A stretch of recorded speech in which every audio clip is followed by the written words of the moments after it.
أعوذ بالله من الشيطان الرجيم بسم الله الرحمن الرحيم إن الذين آمنوا والذين هاجروا وجاهدوا في سبيل الله أولئك يرجون رحمة الله والله غفور رحيم. கண்ணியத்திற்குரிய அல்லாஹ்வின் அடியார்களே, அல்லாஹ்வின் தூதர் ஸல்லல்லாஹு அலைஹி வஸல்லம் அவர்களுடைய கடைசி 5 ஆண்டுகள் என்ற தலைப்பின் கீழாக பல செய்திகளை நாம் பார்த்து வருகின்றோம். அதனுடைய தொடர்ச்சியாக அல்லாஹ்வின் தூதர் ஸல்லல்லாஹு அலைஹி வஸல்லம் அவர்கள் ஹுனைன் யுத்தம் ஹிஜ்ரி 8ஆம் ஆண்டு மிக அழகிய முறையில் நபி ஸல்லல்லாஹு அலைஹி வஸல்லம் அவர்களுக்கும் முஃமின்களுக்கும் வெற்றி தரும் வகையில் நடந்து முடிந்ததை நேற்றைய தினம் நாம் பார்த்தோம்.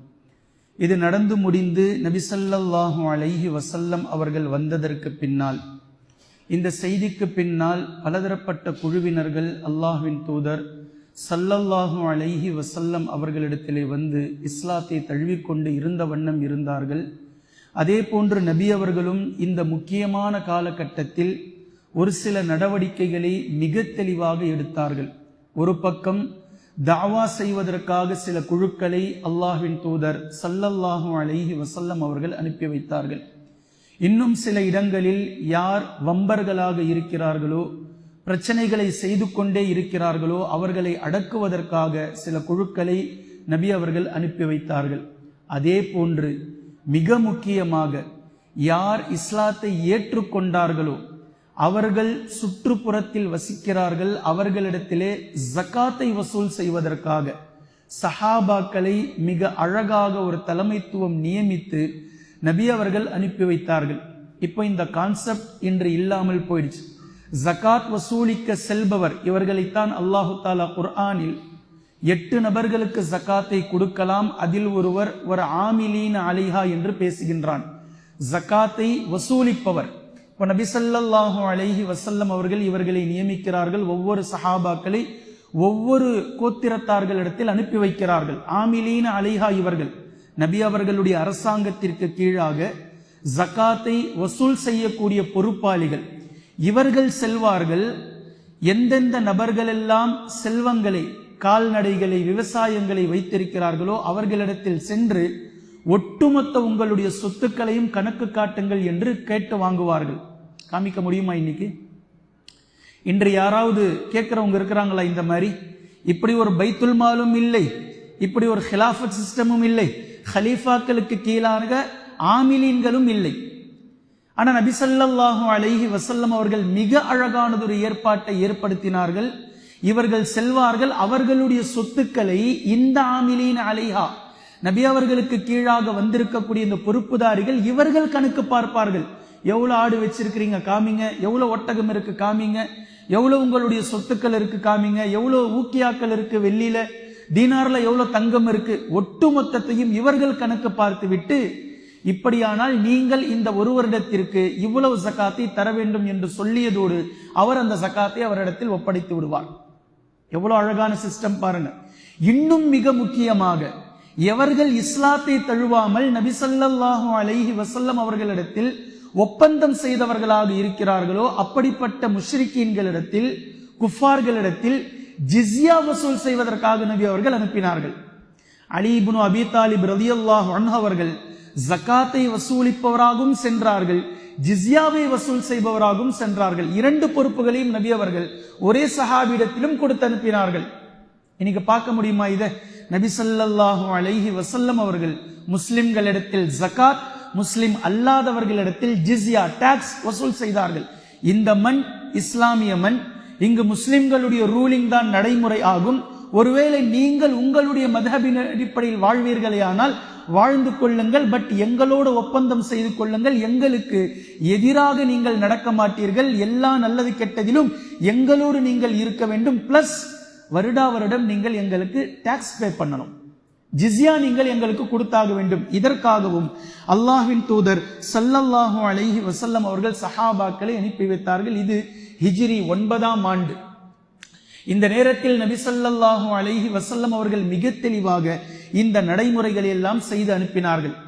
இந்த நேரத்தில் தான் நபி ஸல்லல்லாஹு அலைஹி வஸல்லம் அவர்களுக்கும் முஃமின்களுக்கும் ஒரு செய்தி கிடைக்கின்றது. ஒரு பக்கம் முஸ்லிம்களுடைய அழகான வெற்றி, ஹுதைபியா வெற்றிக்கு பின்னால் படைப்படையாக முஸ்லிம்கள் வருகிறார்கள்.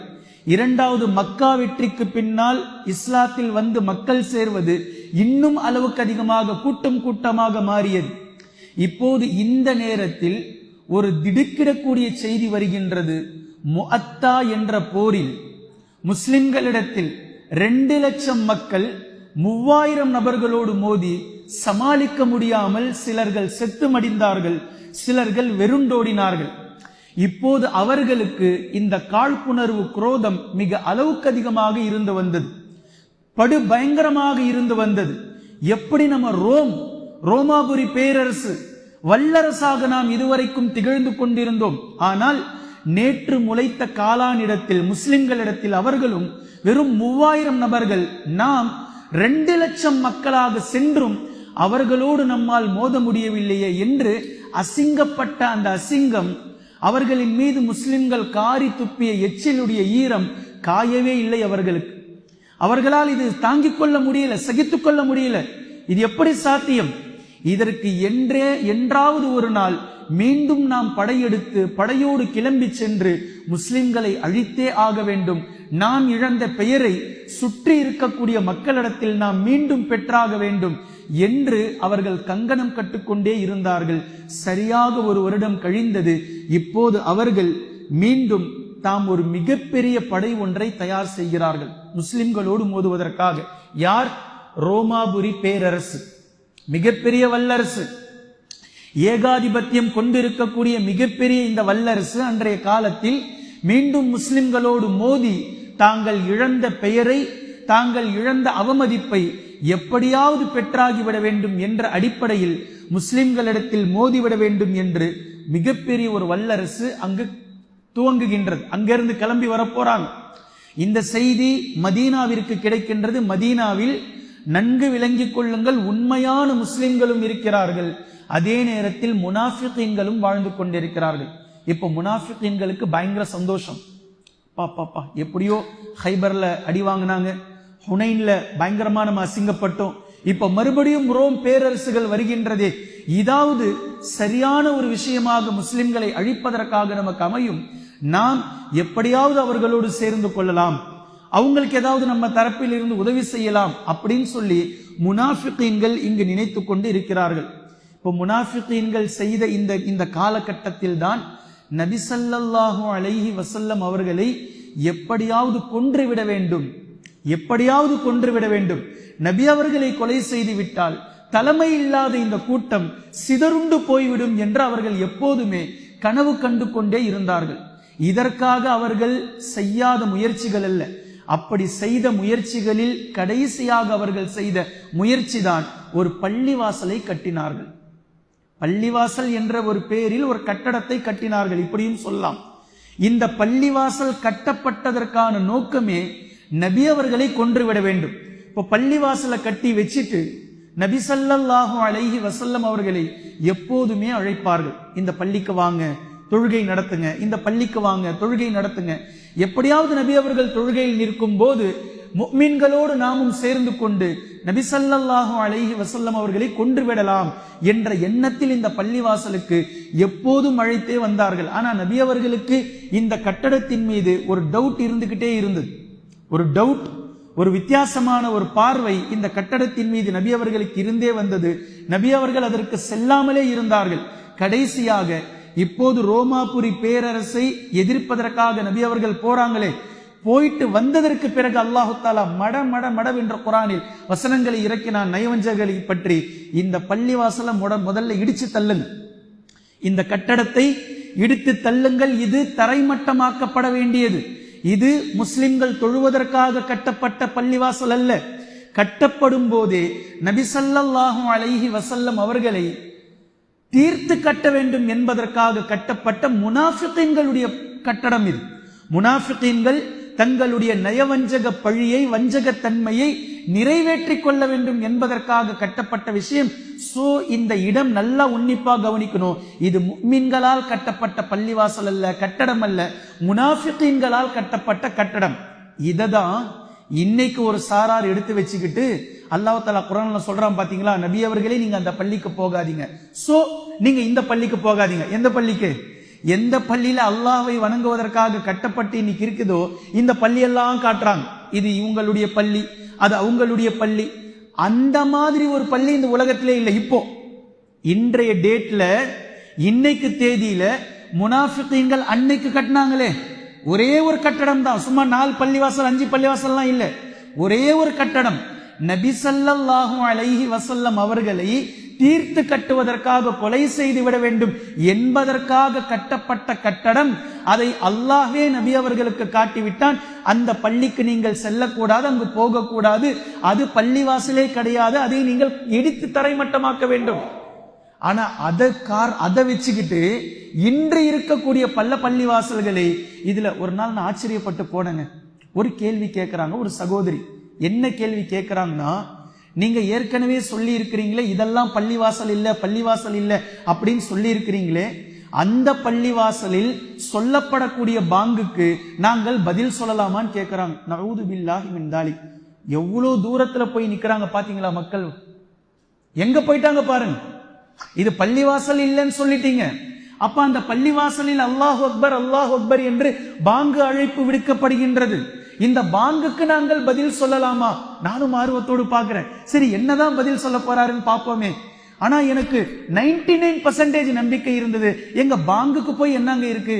அல்லாஹ் அக்பர் என்று கூறினால் அல்லாஹ்வை தொழுகையின் பக்கம் அழைக்கப்படக்கூடிய பாங்கு, நீங்க பதில் சொல்லுங்கள் அப்படின்னு சொல்லுவாருன்னு பார்த்தா மனசாட்சி இல்லாம அவர் பதில் சொல்கிறார். எப்போ அது பள்ளிவாசல் இல்லைன்னு நம்ம சொல்லிட்டோமோ அப்போ அங்க அழைக்கப்படக்கூடிய பாங்கும் பாங்கு இல்லை, அது பாங்கே கிடையாது.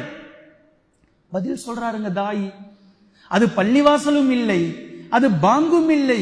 எப்பா, எவ்வளவு உங்களுக்கெல்லாம் நெஞ்செழுத்தம் இருக்க வேண்டும். அது பள்ளிவாசலும் இல்லை, அதில் அழைக்கப்படக்கூடிய பாங்கும் இல்லை என்று ஃபத்வா கொடுக்கறாங்க, பதில் சொல்றாங்க. சுப்ஹானல்லாஹ், அல்லாஹ் நம்மை பாதுகாக்க வேண்டும். இப்ப இந்த முனாஃபிகீன்களுடைய பள்ளிவாசலை தான் அநேக மக்கள் இன்னைக்கு இந்த பள்ளியை காட்டி, இந்த பள்ளியில தொழக்கூடாதுன்னு குர்ஆன்ல ஆயத்து இருக்கே, இந்த பள்ளியில தொழக்கூடாது. எப்பா, அது முனாஃபிகீன்கள் கட்டின பள்ளி. அதற்கும் இன்று உலகத்தில் இருக்கக்கூடிய எந்த பள்ளிவாசலுக்கும் சம்பந்தம் இல்லை. நல்லா விளங்கிக்குங்க, எந்த பள்ளிவாசலுக்கும். அந்த பள்ளி இன்று உலகத்துல இல்லவே இல்லை. நல்லா விளங்கிக்குங்க, பள்ளிவாசல் அவ்வளவுதான்.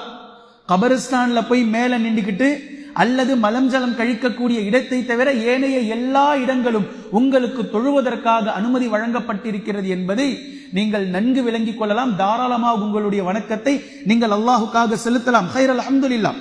இப்ப பாருங்க, இந்த பள்ளிவாசல் இந்த நேரத்தில் தான் இந்த பள்ளிவாசல் கட்டப்பட்டு நபி அவர்களுக்கு முனாஃபிகீன்களிடத்தில் அழைப்பு வந்த விகிதம் இருந்து கொண்டே இருந்தது.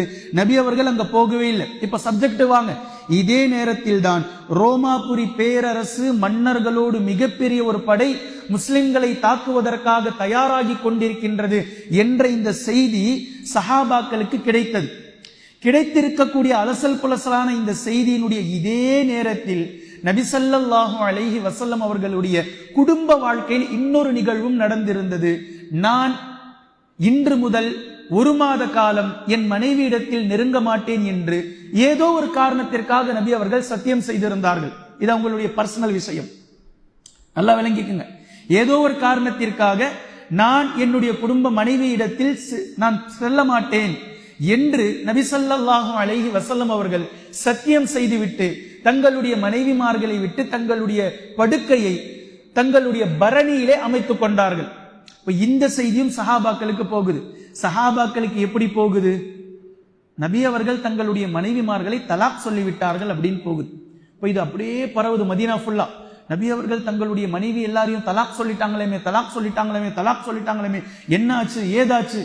இது சஹாபாக்களுக்கு ஒரு அதிர்ச்சியூட்டும் செய்தியாக பேசப்படுகின்றது. இதை பற்றி உமர் ரலியல்லாஹு அன்ஹு அவர்கள் செய்தி சொல்றாங்க, ஹதீஸ்ல அறிவிக்கிறாங்க. நானும் ஒரு தோழரும் ஒரு உடன்படிக்கை செய்திருந்தோம்.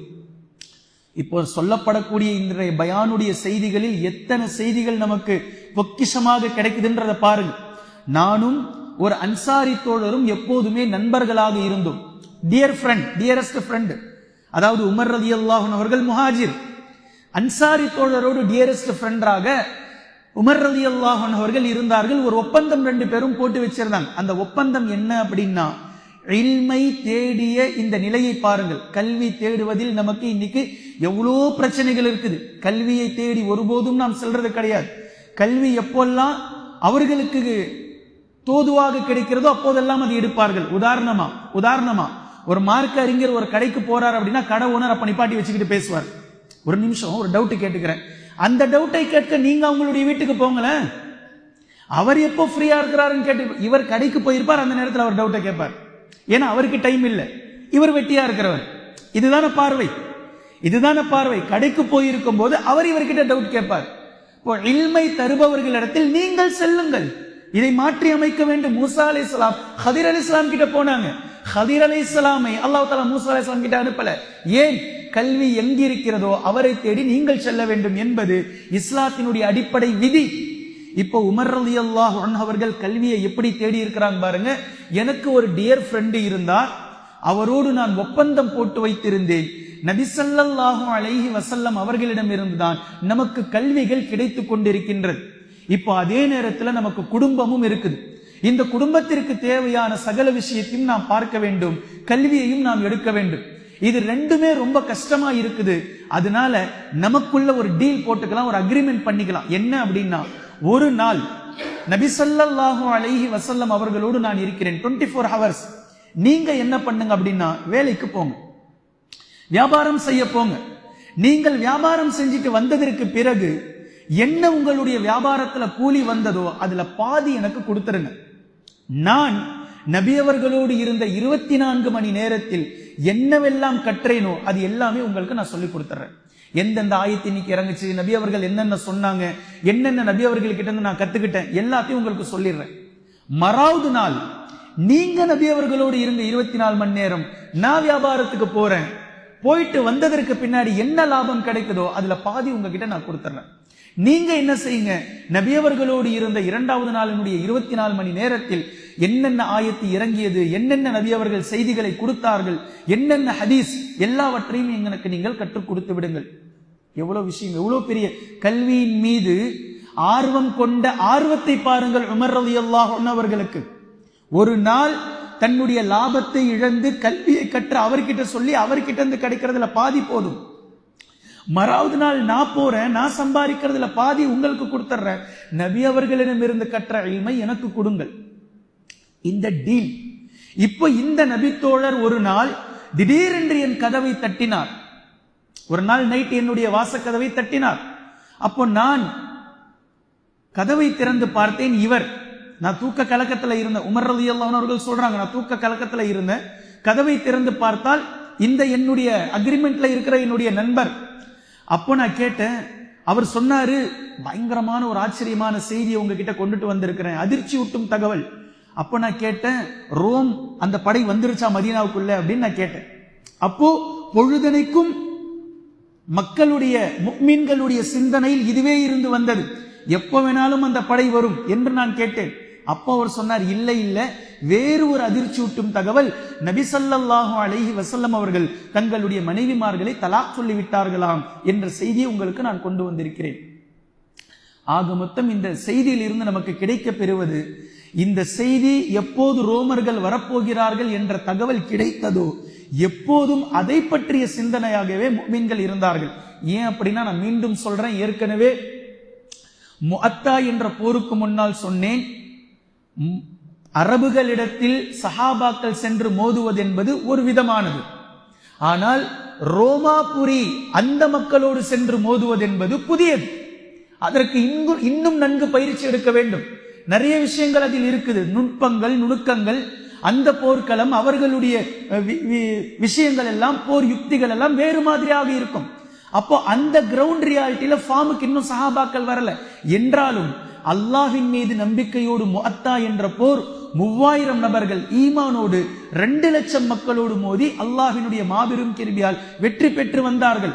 இப்போ அதை அவன் கொடூரமாக மனதில் வைத்துக்கொண்டு, வஞ்சகம் வைத்துக்கொண்டு, எப்படியாவது இதை நாம் மீண்டும் சமன் செய்ய வேண்டும் என்று மிகப்பெரிய படை ஒன்றை திரட்டிக் கொண்டு வர இருக்கின்றான் என்ற செய்தி மதீனத்து தோழர்களுக்கு கிடைத்ததும் மதீனாவாசிகள் ஒரு விதமான கவலைக்கு உட்பட்ட ஆரம்பித்தார்கள்.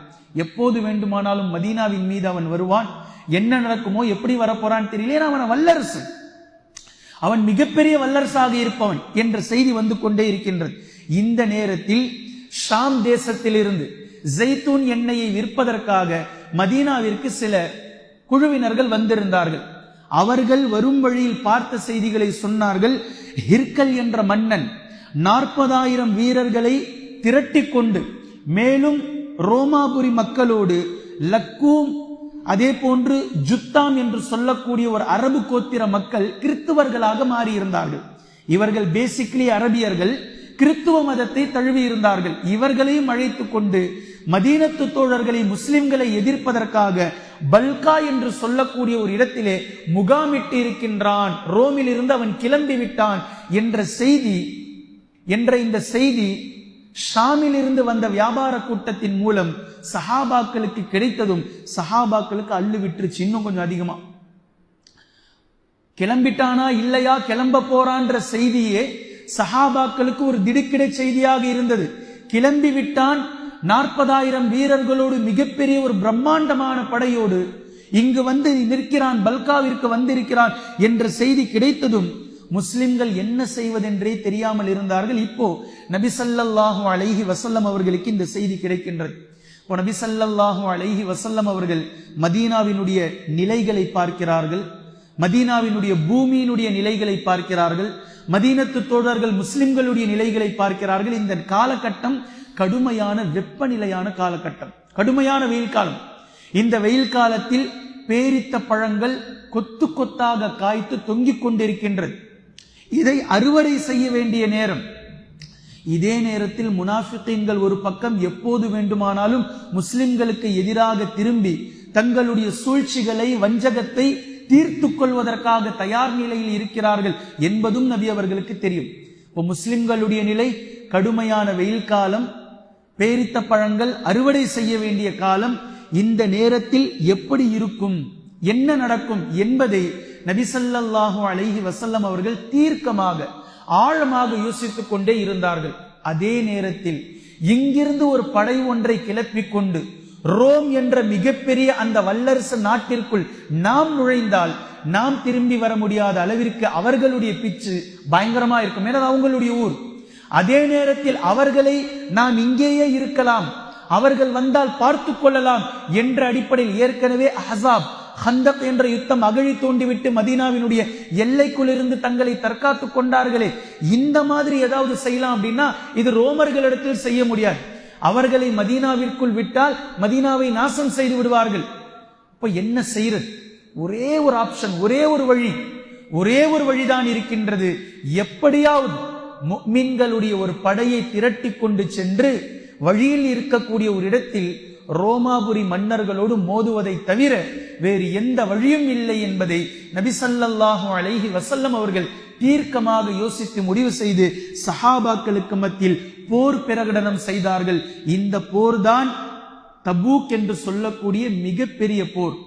இந்த போர் சாதாரணமான போர் அல்ல. நபி ஸல்லல்லாஹு அலைஹி வஸல்லம் அவர்களுடைய முஅஜிசாத்துகளை, மிகப்பெரிய ஆச்சரியங்களை சஹாபாக்கள் கண்கூடாக பார்த்த போர். மேலும் முஃமின்கள் யார், முனாஃபிகீன்கள் யார் என்பதை முஃமின்கள் கண்கூடாக காட்சியாக பார்த்து கொண்ட போர் இந்த போர். மிக நுட்பமான போர். அல்லாஹு தாலாவிடம் இருந்து மிகப்பெரிய சோதனையாக அமைக்கப்பட்ட போர். தங்களுடைய வாழ்வாதாரமாக பேரித்த பழங்கள் கொத்து கொத்தாக காய்த்து தொங்கிக் கொண்டிருக்கக்கூடிய நேரத்தில் இதை விட்டுவிட்டு போருக்காக செல்ல வேண்டும். மிகப்பெரிய வெப்பமான நிலை. இந்த நேரத்தில் நபி ஸல்லல்லாஹு அலைஹி வஸல்லம் அவர்கள் போருக்காக ஆர்வமூட்டுகின்றார்கள். எதற்காக? போருக்காக ஆர்வமூட்டுகின்றார்கள். நபி ஸல்லல்லாஹு அலைஹி வஸல்லம் அவர்களுடைய பயான் போர் புரிவதை பற்றி, சஹாபாக்களுக்கு மத்தியில் உயிர் விடுவதை பற்றி, ஷஹாதத்தை எடுத்துக் கொள்வதை பற்றி, அல்லாஹ்வினுடைய பாதையில் ஷஹீதாவதை பற்றி. இன்னைக்கு இதை பத்தி பேசிட்டாக்க நாம தீவிரவாதி. அவர் சொல்ல வேணாம், முஸ்லிம்களே ஷஹீதாவதை பற்றி ஒரு பயான் செஞ்சாச்சு அப்படின்னா நாம் யாரு? தீவிரவாதி. முஸ்லிம் அல்லாதவர்கள் சொல்லல, முஸ்லிம்களே சொல்லுவார்கள் தீவிரவாதி. நபி ஸல்லல்லாஹு அலைஹி வஸல்லம் அவர்கள் முதல் தீவிரவாதி. உங்களுடைய கூற்றுப்படி நபி ஸல்லல்லாஹு அலைஹி வஸல்லம் அவர்கள் முதல் தீவிரவாதி. உங்களுடைய கூற்றுப்படி நாம் ஏற்கிறோம், நாம் தீவிரவாதி தான். எந்த ஒரு விஷயத்தை மார்க்கத்திற்காக தீவிரமாக செய்கின்றோமோ அந்த எல்லா முஃமின்களுக்கு பேரும் தீவிரவாதி. நபி ஸல்லல்லாஹு அலைஹி வஸல்லம் அவர்களை பின்பற்றக்கூடிய நாம் இஸ்லாத்தினுடைய வழியில் தீவிரமாக செய்யக்கூடிய இந்த செயல்பாடுகளுக்கு நீங்கள் தீவிரவாதி என்று பெயரை வைத்தால் அதற்கு நாம் ஒன்றும் செய்ய முடியாது, தீவிரவாதிகள் என்றே வைத்துக் கொள்ளுங்கள். இப்ப நபி ஸல்லல்லாஹு அலைஹி வஸல்லம் அவர்கள் போருக்காக அழைப்பு விடுகின்றார்கள். போரிலே ஷஹீதாவதை பற்றி, ஷஹாதத்திற்கான அந்தஸ்துகளை பற்றி, அல்லாஹ்விடத்தில் கிடைக்க பெறுகின்ற வெகுமதிகளை பற்றி சஹாபாக்களிடத்தில் ஆர்வம் ஊட்டுகின்றார்கள். பின்பு போர்களுக்காக போர்க்களத்தில் தங்களுடைய உடலை எப்படி அல்லாஹ்வினுடைய பாதையில் செலவிட வேண்டும் என்று பயான் செய்தார்களோ இதே போன்று அல்லாஹ்வினுடைய பாதையில் தங்களுடைய செல்வங்கள் எப்படி செலவு செய்ய வேண்டும் என்பதையும் நபி அவர்கள் பயான் செய்கிறார்கள்.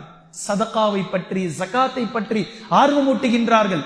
அல்லாஹ்வினுடைய பாதையில் போருக்காக செல்லக்கூடிய இந்த நேரத்தில் உங்களுடைய செல்வங்களை கொண்டு வந்து கொட்டுங்கள், அல்லாஹுக்காக கொடுங்கள். உங்களுடைய உடலை கொண்டும் உங்களுடைய செல்வங்களை கொண்டும் அல்லாஹ்வினுடைய பாதையில் நீங்கள் செலவிடுங்கள் என்பதற்கான தெளிவான விஷயத்தினுடைய தஃசீரை நபி ஸல்லல்லாஹு அலைஹி வஸல்லம் அவர்கள் இந்த இடத்தில் அறிமுகப்படுத்துகின்றார்கள். பாருங்கள், எவ்வளவு தெளிவு, எவ்வளவு அழகு, எவ்வளவு அழகானதை நபி ஸல்லல்லாஹு அலைஹி வஸல்லம் அவர்கள் பயான் செய்கிறார்கள். இந்த பயானை கேட்டதுமே சஹாபாக்கள் போட்டி போட்டுக்கொண்டு ஆர்வத்தோடு முற்போக்கோடு நாங்கள் வருகின்றோம் என்று நபி ஸல்லல்லாஹு அலைஹி வஸல்லம் அவர்களோடு போருக்காக சஹாபாக்கள் தயாராகிறார்கள். இது ஒரு பக்கம். கிட்டத்தட்ட 30,000 வீரர்கள் தயாரானார்கள். 30,000 சஹாபாக்கள். இதுவே முஃமின்கள் சென்ற மிகப்பெரிய படை. 30,000 பேர். 30,000 பேர் என்றால் 30,000 நபர்களுக்கு செலவு எவ்வளவு ஆகும் அதையும் பார்க்கணும். அப்போ நபி ஸல்லல்லாஹு அலைஹி வஸல்லம் அவர்கள் சதகா, ஜகாத்தை பற்றி சஹாபாக்களுக்கு மத்தியில் ஆர்வம் ஊட்டுகின்றார்கள். அவரவர்கள் தங்களால் என்னென்ன முடியுமோ கொண்டு வந்து நபி ஸல்லல்லாஹு அலைஹி வஸல்லம் அவர்களுக்கு முன்னால் கொட்டுகிறார்கள். இதில் முதலாவதாக உஸ்மான் இப்னு அஃபான் ரலியல்லாஹு அன்ஹு முதலாக கொடுத்தது அபூபக்கர் சித்திக் ரலியல்லாஹு அன்ஹு அவர்கள். அதாவது அளவுக்கு அதிகமாக கொடுத்ததில் முதலாவதாக என்று சொல்கின்றேன். உஸ்மான் இப்னு அஃபான் ரலியல்லாஹு அன்ஹு அவர்கள் 200 ஒட்டகங்கள், 200 ஊக்கியா தொகைகள் முதலில் கொண்டு வந்து கொடுத்தார்கள். மீண்டும் மறுநாள் 100 ஒட்டகங்கள், 1000 தங்க காசுகளை கொண்டு வந்து நபி ஸல்லல்லாஹு அலைஹி வஸல்லம் அவர்களுடைய மடியிலே கொண்டு வந்து பரப்பினார்கள், கொட்டினார்கள்.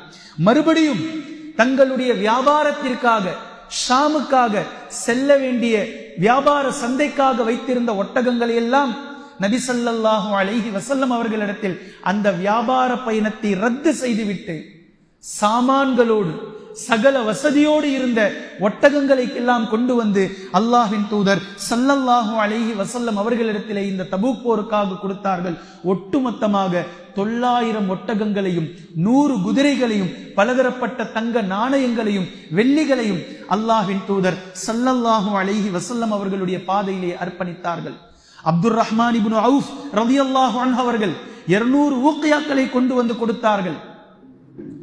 உமர் ரலியல்லாஹு அன்ஹு அவர்கள் தங்களுடைய வீட்டில் இருந்த ஒட்டுமொத்த சொத்துக்களையும் சரிபாதியாக 50% 50 விழுக்காடு கொண்டு வந்து அல்லாஹ்வின் தூதர் ஸல்லல்லாஹு அலைஹி வஸல்லம் அவர்களிடத்திலே அல்லாஹ்வினுடைய பாதையில் கொடுத்தார்கள்.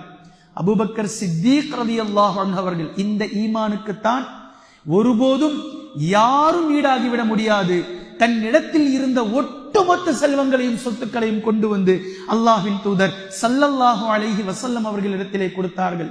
அபூபக்கரே, உங்களுடைய குடும்பத்தார்களுக்காக என்ன நீங்கள் வைத்திருக்கிறீர்கள் என்று கேட்டபோது அல்லாஹ்வையும் அல்லாஹ்வினுடைய தூதர் ஸல்லல்லாஹு அலைஹி வஸல்லம் அவர்களையும் என்னுடைய குடும்பத்தார்களுக்காக, வீட்டாருக்காக நான் விட்டு வந்திருக்கிறேன். இந்த ஈமான் எங்க கிடைக்கும்? இப்படி ஒரு ஈமான், ஒட்டுமொத்த பேங்க் பேலன்ஸ் டோட்டலா தொடச்சி வைத்திருந்த ஒட்டுமொத்த செல்வங்களையும் அல்லாஹ்வினுடைய பாதையில் நபி அவர்கள் கேட்டுவிட்டால் மறு வேலையே இல்லை, மறு பேச்சுக்கு வார்த்தையே இல்லை. அன்று சென்ற சஹாபாக்கள் கூலிக்காக எதை சம்பாதித்தார்களோ அதை தவிர வேறு சொத்துக்களே அவர்களிடத்தில் இல்லை. ஒரு படி, ஒரு மரக்கா கோதுமை, ஒரு மரக்கா பேரித்த பழம் கொண்டு வந்து அப்படியே கொடுத்துட்டாங்க. அல்லாஹ்வின் தூதரே, இதை வைத்துக் கொள்ளுங்கள். காலையில் இருந்து மாலை வரைக்கும் வியர்வை சொட்ட சொட்ட வாங்கிய கூலி இதை தவிர வேறு செல்வமே அவர்களிடத்தில் இல்லை, கொண்டு வந்து கொடுத்தார்கள் சஹாபாக்கள். இதை முனாஃபிகீன்கள் கேலி செய்து பேசினார்கள்.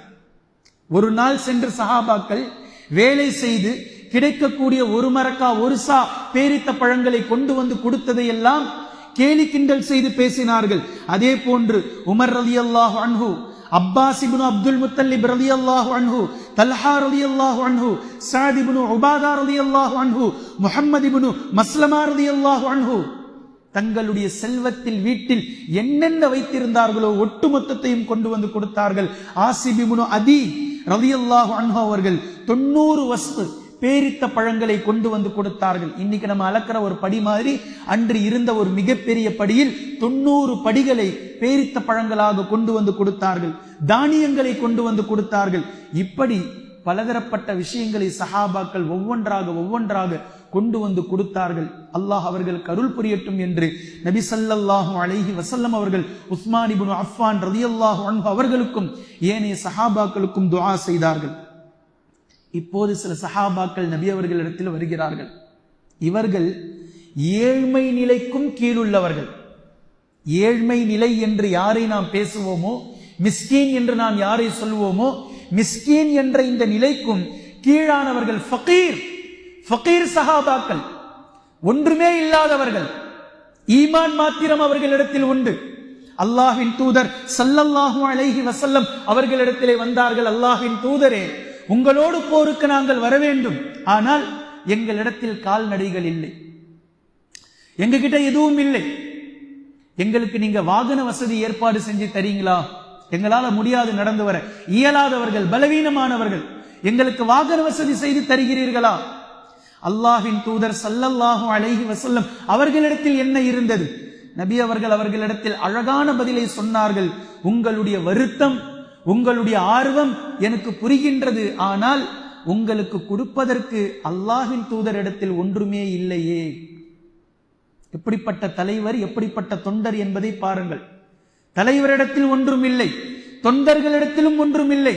தொண்டர்கள் தலைவரிடத்தில் வந்து உதவி கேட்கிறார்கள், தொண்டர்களுக்கு செய்யக்கூடிய அளவிற்கு தலைவரிடத்தில் ஒன்றும் இல்லை.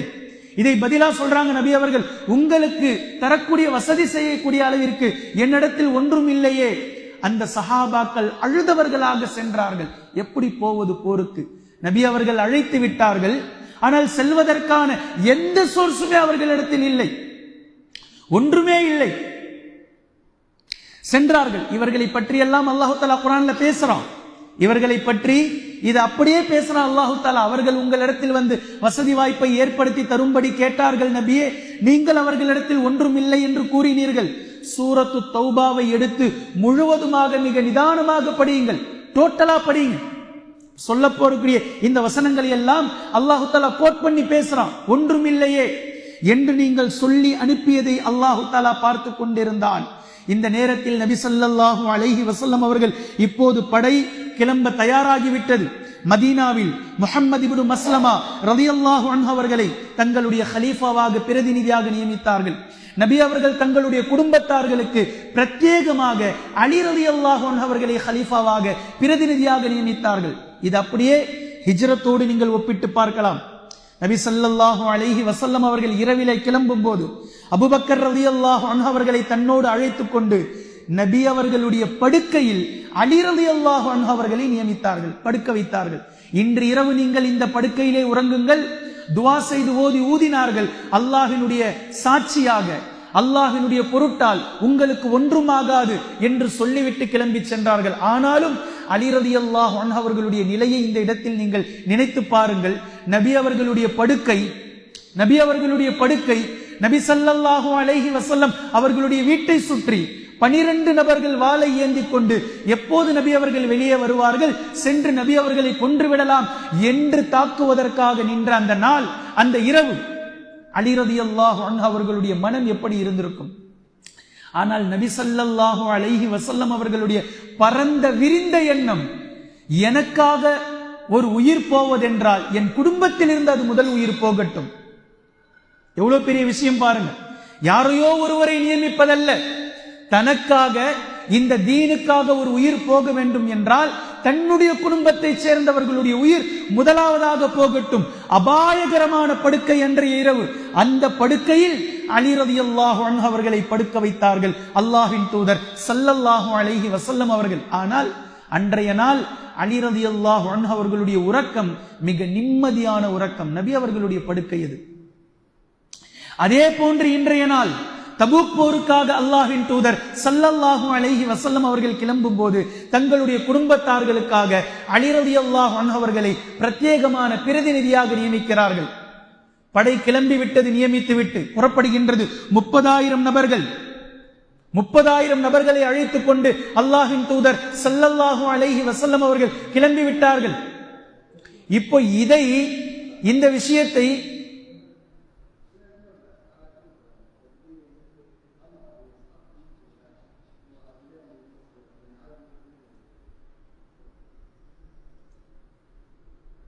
இந்த விஷயத்தை நபி ஸல்லல்லாஹு அலைஹி வஸல்லம் அவர்கள் கலைந்து சென்றதற்கு பின்னால் முனாஃபிகீன்கள் இதையும் குத்தலாக பேசினார்கள். அதாவது வேறு மாதிரி பேசினார்கள். கடுமையான பஞ்சம், கடுமையான காலம், தன்னுடைய குடும்பத்தாரில் ஒருவரை மட்டும் நபி அவர்கள் சேவ் பண்ணி வச்சுட்டு போயிட்டாங்க என்ற தொனியில் ஒரு மாதிரியாக பேசினார்கள். இது அலி ரலியல்லாஹு அன்ஹு அவர்களுடைய காதில் விழுந்ததும் அலி ரலியல்லாஹு அன்ஹு அவர்களால் அந்த இடத்தில் இருக்க முடியவில்லை. தன்னுடைய பயண சாமான்களை கட்டிக்கொண்டு மிக வேகமாக நபி ஸல்லல்லாஹு அலைஹி வஸல்லம் அவர்களிடத்தில் வந்து சேருகிறார்கள். நபி அவர்களை வந்து பிடிக்கிறார்கள் பயணத்தில். அல்லாஹ்வின் தூதரே, நானும் வருகிறேன் தபூக்குக்கு. நபி ஸல்லல்லாஹு அலைஹி வஸல்லம் அவர்கள் இருக்க சொன்னதற்கான மிக நியாயமான நிறைய அரசியல் காரணங்கள் உண்டு. ஆனால் அலி ரலியல்லாஹு அன்ஹு அவர்கள் நானும் வருகிறேன். ஏனா அலி ரலியல்லாஹு அன்ஹு அவர்கள் போரை விரும்புபவர்கள் அல்ல, லவ் செய்பவர்கள். காதலித்தார்கள் போரை. தீனுக்காக மார்க்கத்திற்காக அல்லாஹ்வினுடைய தூதர் நபி ஸல்லல்லாஹு அலைஹி வஸல்லம் அவர்களுக்காக எக்காலமும் எந்நேரமும் தன்னுடைய உயிரை விடுவதற்கு துணிந்து இருந்தவர்கள் அலி ரலியல்லாஹு அன்ஹு அவர்கள். அபூ தாலிப் மரணப்படுக்கையில் இருக்கும் போது அலி ரலியல்லாஹு அன்ஹு அவர்களிடத்தில் சொல்லிய வார்த்தை, அலியே, நான் எப்படி இதனால் வரையில் முஹம்மதை பார்த்து கொண்டிருந்தேனோ, பாதுகாத்தேனோ, இதே போன்று உன் உயிர் இருக்கும் வரைக்கும் நீ உன்னுடைய அண்ணனை பாதுகாக்க வேண்டும் என்ற அந்த வார்த்தை அலி ரலியல்லாஹு அன்ஹு அவர்கள் தன்னுடைய 8 வயது முதல் தன்னுடைய மௌத் வரைக்கும் நபி ஸல்லல்லாஹு அலைஹி வஸல்லம் அவர்களுக்கு மிகப்பெரிய பாடிகார்டு. இப்போ ஓடி வராங்க போருக்கு. அல்லாஹ்வின் தூதரே, நானும் வருகிறேன், என்னால் அங்கு இருக்க முடியவில்லை, நானும் கலந்து கொள்ள வேண்டும் தபூக்கில். நபி ஸல்லல்லாஹு அலைஹி வஸல்லம் அவர்கள் அலி ரலியல்லாஹு அன்ஹு அவர்களை பார்த்து கூறினார்கள், மூசா அலைஹிஸ்ஸலாம் அவர்களுக்கு ஹாரூன் அலைஹிஸ்ஸலாம் அவர்கள் எப்படியோ இதே போன்று இந்த சமூகத்தில் எனக்கு நீராவீர். நீங்கள் அந்த மாதிரி எனக்கு, நீங்கள் செல்லுங்கள், அங்க போய் இருங்க. ஆனால் எனக்கு பின்னாடி நபி கிடையாது. மூசா அலைஹிஸ்ஸலாம் அவர்களும் நபி, ஹாரூன் அலைஹிஸ்ஸலாம் அவர்களும் நபி, அது அங்க. ஆனால் மூசா அலைஹிஸ்ஸலாம் அவர்களுக்கு ஹாரூன் அலைஹிஸ்ஸலாம் அவர்கள் எப்படியோ இதே போன்று இந்த சமூகத்தில் எனக்கு நீங்கள் ஆவீர்கள், நீங்கள் செல்லுங்கள், நீங்கள் சென்று அங்கு இருங்கள் என்று அலி ரலியல்லாஹு அன்ஹு அவர்களை நபி ஸல்லல்லாஹு அலைஹி வஸல்லம் அவர்கள் திருப்பி அனுப்பி வைத்து விட்டு படையை வழிநடத்தி கொண்டு செல்கின்றார்கள். செல்லக்கூடிய இந்த வழியிலே நன்கு கவனிக்க வேண்டும், 30,000 நபர்கள். 30,000 நபர்களுக்கு தேவையான வாகனம் இல்லை, 30,000 நபர்களுக்கு தேவையான உணவு இல்லை. கடுமையான வெயில் காலம், பஞ்சம், தண்ணீரை எடுத்துக்கொண்டு செல்ல வேண்டும். எவ்வளவு தண்ணி எடுத்துட்டு போவாங்க? பயணத்தில் எவ்வளவு தண்ணீரை எடுத்து செல்ல முடியும்? சஹாபாக்களுடைய கடுமையான இந்த பஞ்ச நிலை, இந்த நாட்கள், அதே மாதிரி செல்லக்கூடிய தூரம் மிக நீண்ட நெடிய தூரம். 15 நாட்கள் பயணம் செய்ய வேண்டும். 15 நாட்கள் பயண தூரம். செல்லக்கூடிய பாதை கரடுமுரடான பாதை, மலைப்பாதை. மிகப்பெரிய சவால் சஹாபாக்களுக்கு இது. ஆனால் நபி ஸல்லல்லாஹு அலைஹி வஸல்லம் அவர்கள் அழைத்து செல்கிறார்கள். இந்த நேரத்தில் சஹாபாக்களிடத்தில் தண்ணீர் தீர்ந்து போக, வழியில் தண்ணீர் இல்லாததினால் ஒட்டகங்களை எல்லாம் அறுத்து அதனுடைய இறைப்பையில் சேகரித்த தண்ணீரை குடித்து சென்றார்கள் சஹாபாக்கள். ஒரு சில நேரங்களில் கொண்டு சென்ற உணவு ஒட்டுமொத்தமாக காலியாகி இலை தலைகளை பறித்து சாப்பிட்டார்கள். இலை தலைகளை பறித்து சாப்பிட்டதின் காரணமாக வாய்கள் எல்லாம் புண்ணாகிவிட்டது. சஹாபாக்களுக்கு வாய்ப்புண்ணு ஏற்பட்டு விட்டது. இன்னைக்கு நம்மளுடைய நிலை நம்முடைய உணவுகள் எத்தனை வெரைட்டி ஆஃப் உணவு, ஆனால் போர்க்களத்திற்கு செல்கின்றார்கள் சஹாபாக்கள், போதுமான உணவு இல்லை, நீர் இல்லை, ஒட்டகங்கள் அறுத்து மொத்தமாக காலி செய்தால் பயணம் செய்வதற்கு வாகன வசதி இல்லை, இலை தலைகளை சாப்பிடுகின்றார்கள், மரப்பட்டைகளை சாப்பிடுகின்றார்கள், வாய்ப்புண்ணு. இந்த நிலையில் கடுமையான பஞ்சத்திலே நபி ஸல்லல்லாஹு அலைஹி வஸல்லம் அவர்கள் அழைத்து செல்கின்றார்கள். செல்லக்கூடிய வழியில்தான் ஹிஜ்ர் வருகின்றது. ஹிஜ்ர் என்ற பகுதி குர்ஆனிலே சூரத்துல் ஹிஜ்ர் என்று ஒரு சூரா இருக்கின்றது. ஹிஜ்ர் சமூது வாசிகள் வாழ்ந்த இடம். மிகப்பெரிய கோட்டைகளிலே, ஹிஜ்ர் என்றால் மிகப்பெரிய கோட்டை, கோட்டைகளிலே வாழ்ந்த அந்த சமூகத்தை பற்றி அல்லாஹு தஆலா பேசுகின்றான். உலகத்தில் மிக பிரம்மாண்டமாக பலசாலிகளாக வாழ்ந்தவர்கள் ஆதும் சமூதும். இந்த சமூது சமூகம் வாழ்ந்த இடம்தான் ஹிஜ்ர். மிகப்பெரிய கோட்டைகளிலே வாழ்ந்தார்கள் அவர்கள், மிகப்பெரிய பலசாலிகள். சூரத்துல் ஹிஜ்ரை எடுத்து வாசித்து பாருங்கள். அந்த பகுதி வந்ததும் அங்கு சில கிணற்றினுடைய நீர்களை சஹாபாக்கள் பார்க்கிறார்கள். ஓடோடி சென்று நீரை பார்த்ததும் தண்ணீரினுடைய ஆசையில் எல்லா தண்ணீரையும் எடுத்துக்கொண்டார்கள். ஆனால் நபி ஸல்லல்லாஹு அலைஹி வஸல்லம் அவர்கள் கூறினார்கள், அந்த தண்ணீரை நீங்கள் குடிக்காதீர்கள், அந்த தண்ணீரில் நீங்கள் உதுவும் செய்யாதீர்கள் தொழுகைக்காக. ஏன்னா இது சபிக்கப்பட்ட இடம், அல்லாஹ்வினுடைய அதாபு இறங்கிய இடம். கொஞ்சம் தூரம் இன்னும் கடந்து சென்றால் சாலிஹ் அலைஹிஸ்ஸலாம் அவர்களுக்கு அற்புதமாக வெளிவந்த, முஅஜிஸாவாக வெளிவந்த ஒட்டகம் தண்ணீர் குடித்த கிணறு இருக்கின்றது. அந்த தண்ணீரை நீங்கள் எடுத்துக்கொள்ளுங்கள் என்று அல்லாஹ்வின் தூதர் ஸல்லல்லாஹு அலைஹி வஸல்லம் அவர்கள் சொல்லியதற்கு பின்னால் எடுத்த அந்த வேறு கிணற்று தண்ணீரை மாவை பிசைந்து, அந்த மாவு பிசைந்த மாவை ஒட்டகங்களுக்கு நீங்கள் உணவாக கொடுத்து விடுங்கள், அந்த தண்ணீரை நீங்கள் உபயோகிக்க வேண்டாம் என்று அல்லாஹ்வின் தூதர் ஸல்லல்லாஹு அலைஹி வஸல்லம் அவர்கள் தடுத்தார்கள். பின்பு சாலிஹ் அலைஹிஸ்ஸலாம் அவர்களுக்கு அற்புதமாக வெளிப்பட்ட அந்த ஒட்டகம் தண்ணீர் குடித்த தண்ணீரை சஹாபாக்கள் எடுத்தார்கள். ஆனால் அதுவும் போதவில்லை. 30,000 நபர்கள், 30,000 பேர் இருக்கிறாங்க, எவ்வளவு தண்ணி போதும்? பத்தல. பின்பு பயணம் கிளம்பி தொடர்கின்றது. செல்லக்கூடிய வழியில் மேலும் தண்ணீர் இல்லை, மறுபடியும் தண்ணீர் முடிஞ்சு போச்சு.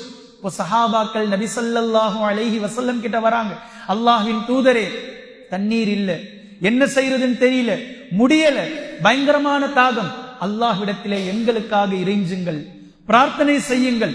நபி ஸல்லல்லாஹு அலைஹி வஸல்லம் அவர்கள் அல்லாஹ்விடத்திலே கையேந்தினார்கள், அல்லாஹ்விடத்திலே துஆ செய்தார்கள்.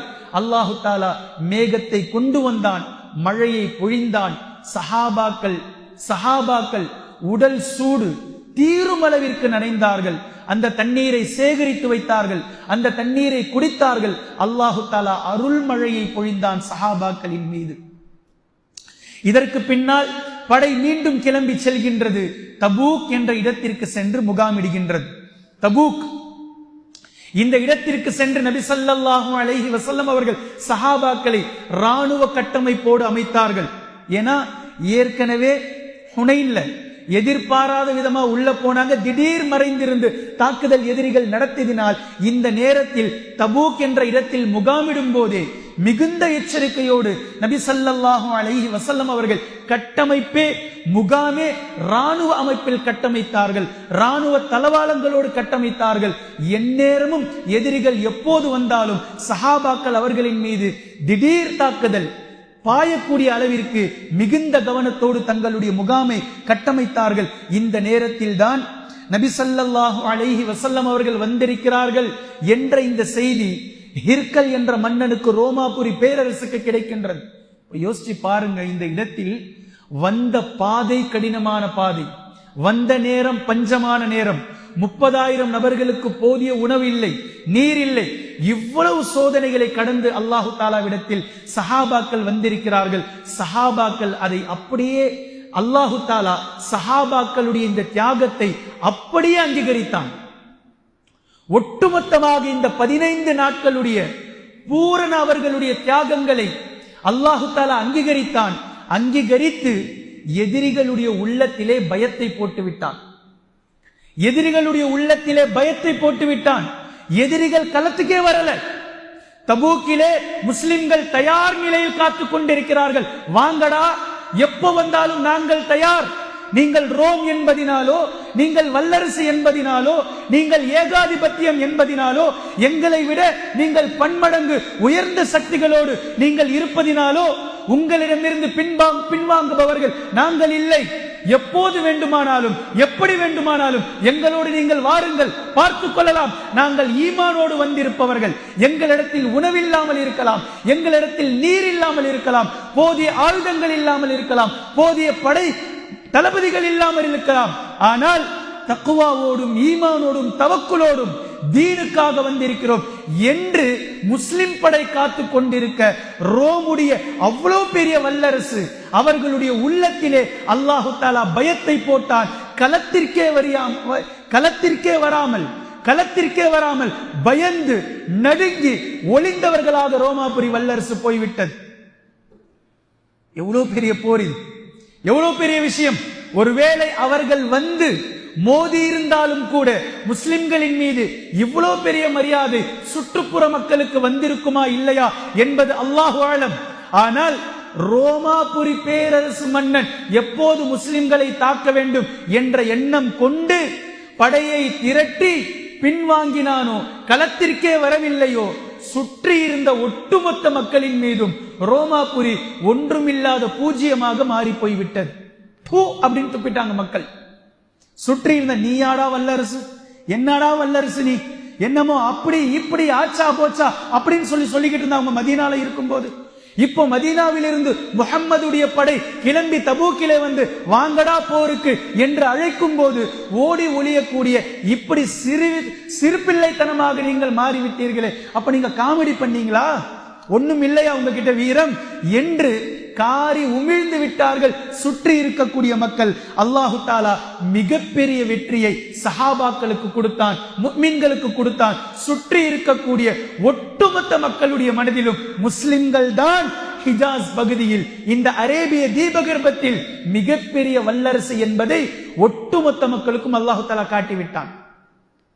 எப்படி வந்தாங்க நபி அவர்கள் மக்காலிருந்து, எப்படி வந்தார்கள்? இன்று ஒட்டுமொத்த அரேபிய தீபகற்பத்திற்கும் முஸ்லிம் தான் வல்லரசு என்பதை அல்லாஹு தஆலா கொண்டு வந்து நிறுத்திவிட்டான். எவ்வளவு பெரிய மாற்றம் பாருங்க.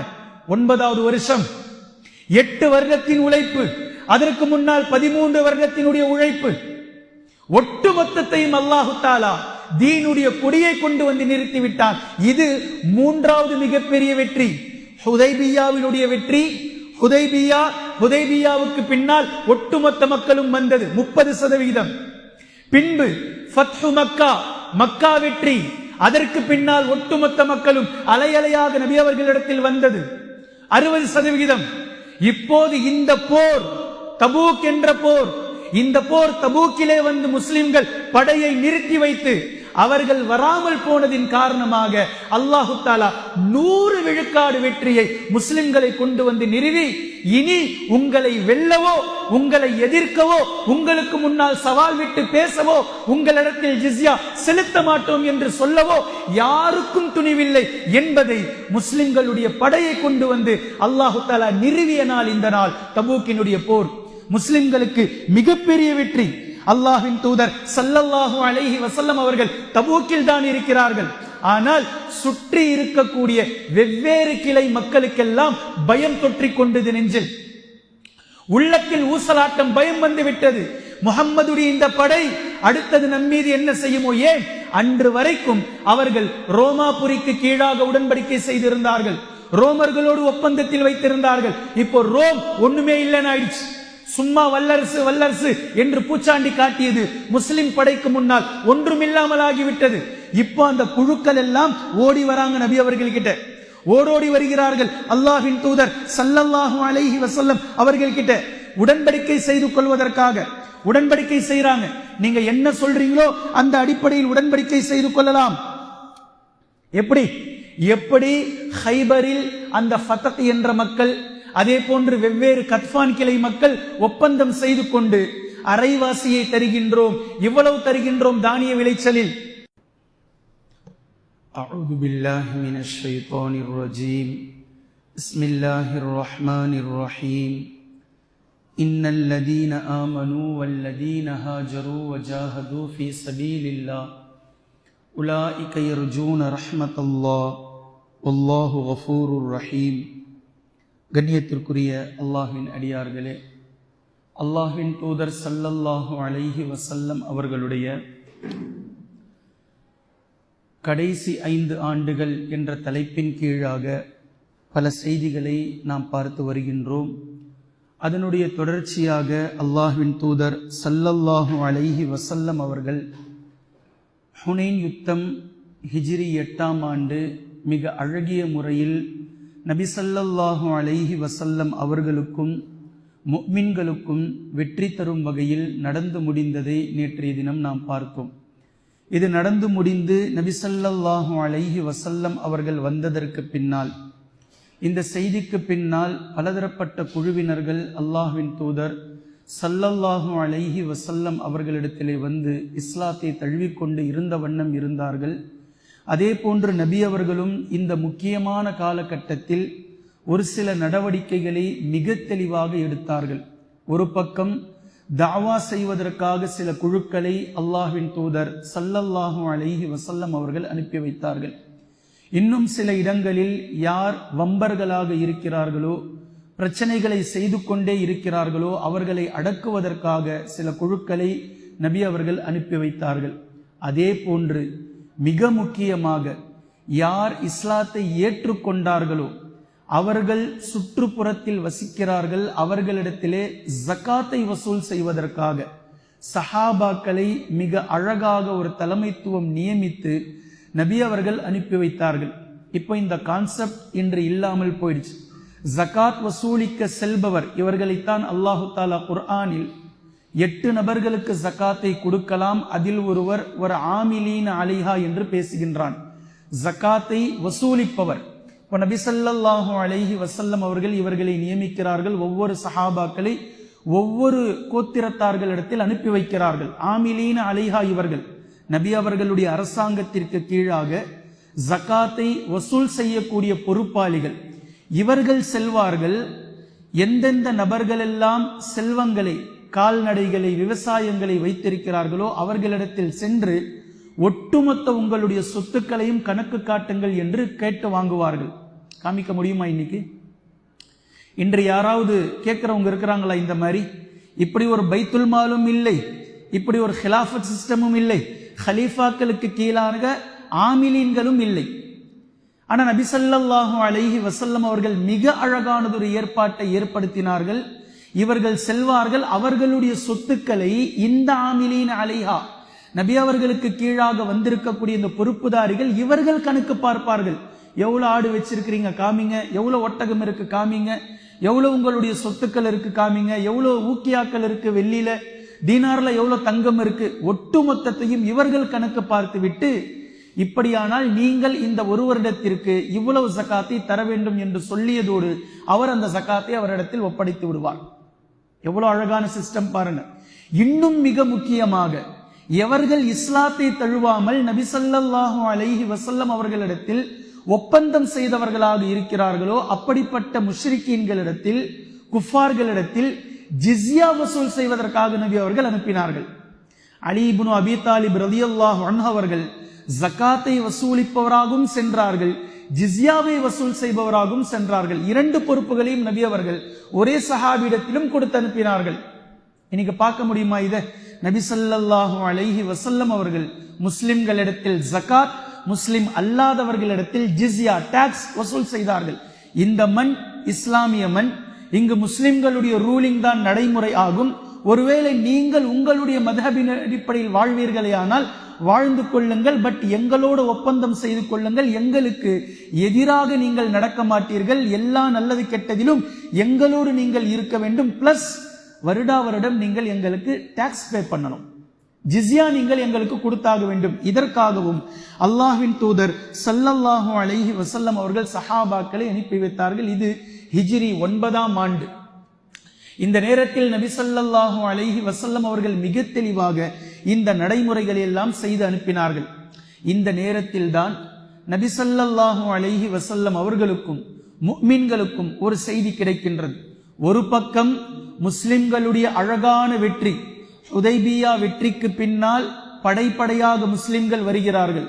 இரண்டாவது மக்கா வெற்றிக்கு பின்னால் இஸ்லாத்தில் வந்து மக்கள் சேர்வது இன்னும் அளவுக்கு அதிகமாக கூட்டம் கூட்டமாக மாறியது. இப்போது இந்த நேரத்தில் ஒரு திடுக்கிடக்கூடிய செய்தி வருகின்றது.